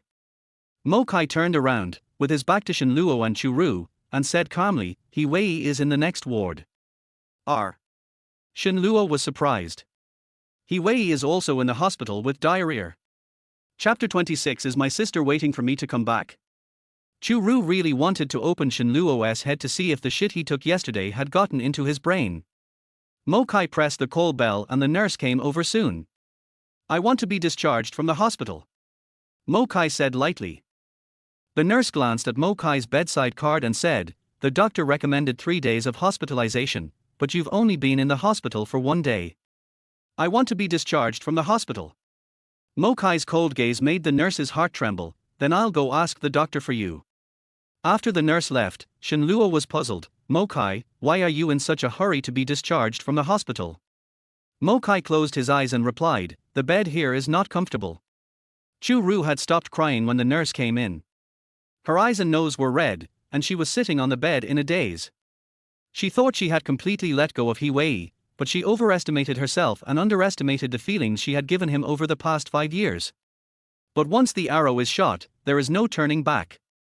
No matter how many difficulties He Wei has, he should not hide it from her and get involved with other women. Chu Rou didn't think she could forgive He Wei. She knew he had eaten shit, and even if she brushed her teeth and rinsed her mouth, she couldn't cover up the smell of shit. What's more, he might continue to eat shit secretly. She is also a germaphobe. I want to be discharged from the hospital too. Chu Rou didn't want to stay here anymore. She felt uncomfortable when she thought about being separated from He Wei by a wall. Shen Luo scratched his head, then let's go home together. But we have no clothes to wear. All 3 of them had thrown away their clothes, and they didn't bring any change of clothes. They couldn't leave in their hospital gowns, and the hospital wouldn't allow them to go. Chu Rou didn't expect this. She picked up the mobile phone that Director Lu sent back, thought for a long time, but couldn't find anyone to help. She smiled bitterly. She was such a failure as a person. Except for He Yin, she didn't have a good friend. Why don't we call our mother and ask her to send some clothes over? Shen Luo asked. Chu Rou slapped him, are you stupid? Mom would be so worried if she knew we were both in the hospital. What should we do then? Shen Luo and Chu Rou looked at the ink pool together. After Mo Kai sent a message, he put down his phone and said, I'll ask someone to send some clothes over. After he finished speaking, he closed his eyes and said nothing more. Chu Rou was immersed in her own sorrow and did not notice anything strange about Mo Kai. Shen Luo just felt that both of them were weird.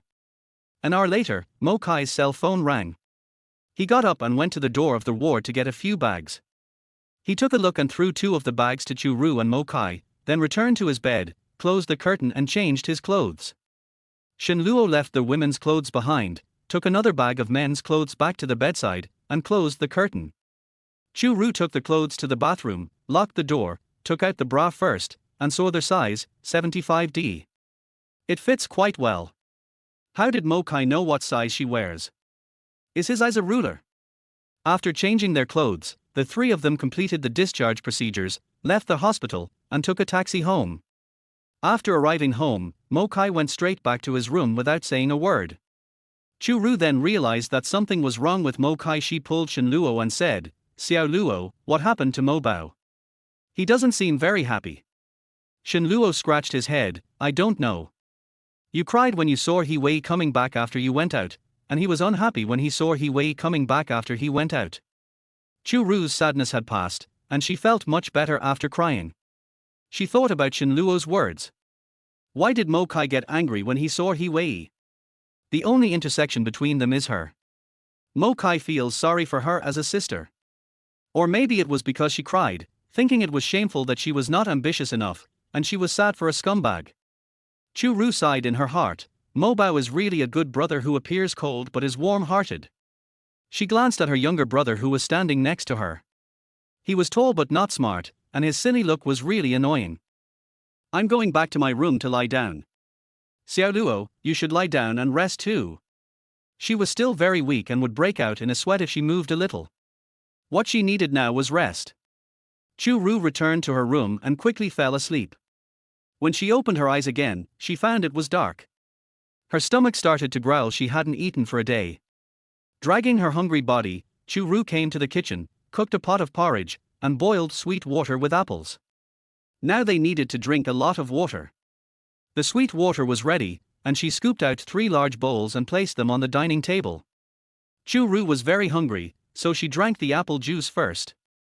After drinking a bowl of sweet water, she felt her strength returning. She went to knock on Shen Luo's door and asked him to come out for dinner. Shen Luo nodded from inside. Chu Rou walked to the door of Mo Kai's room again. She knocked on the door and called out, Mo Bao, come out for dinner. After knocking for a long time, there was no movement from inside. Chu Rou pressed the door handle. The door was not locked. She gently opened the door and stuck her head in, but did not see Mo Kai. She walked in and saw that the bed was tidy and didn't look like it had been slept in. She listened carefully and heard no sound from the bathroom, so it seemed that Mo Kai was not there. Chu Rou crossed her arms, wondering where Mo Kai could go. Sister, why are you standing there in a daze? Shen Luo you came over and asked. Xiao Luo, where is Mo Kai? Shen Luo poked his head in and looked around. Mo Kai is not here. Chu Rou pushed Shen Luo out of Mo Kai's room. Let's eat first, I'm starving. It was late at night and everyone was asleep. Mo Kai drove into the residential area. After parking the car, he sat in the car for a while before he opened the door and got out. He was in a bad mood, and he didn't quite understand why. When he saw Chu Rou crying because of her ex-boyfriend, he felt very upset. Could it be that they were too into pretending to be boyfriend and girlfriend? Mo Kai felt that it was because he and Chu Rou had too much contact that caused his feelings to be somewhat misplaced. Chu Rou is Shen Luo's sister. Shen Luo is his good brother, so he should treat Chu Rou as his sister. As long as he doesn't say anything, Chu Rou won't know that they slept together, and no one else will know either.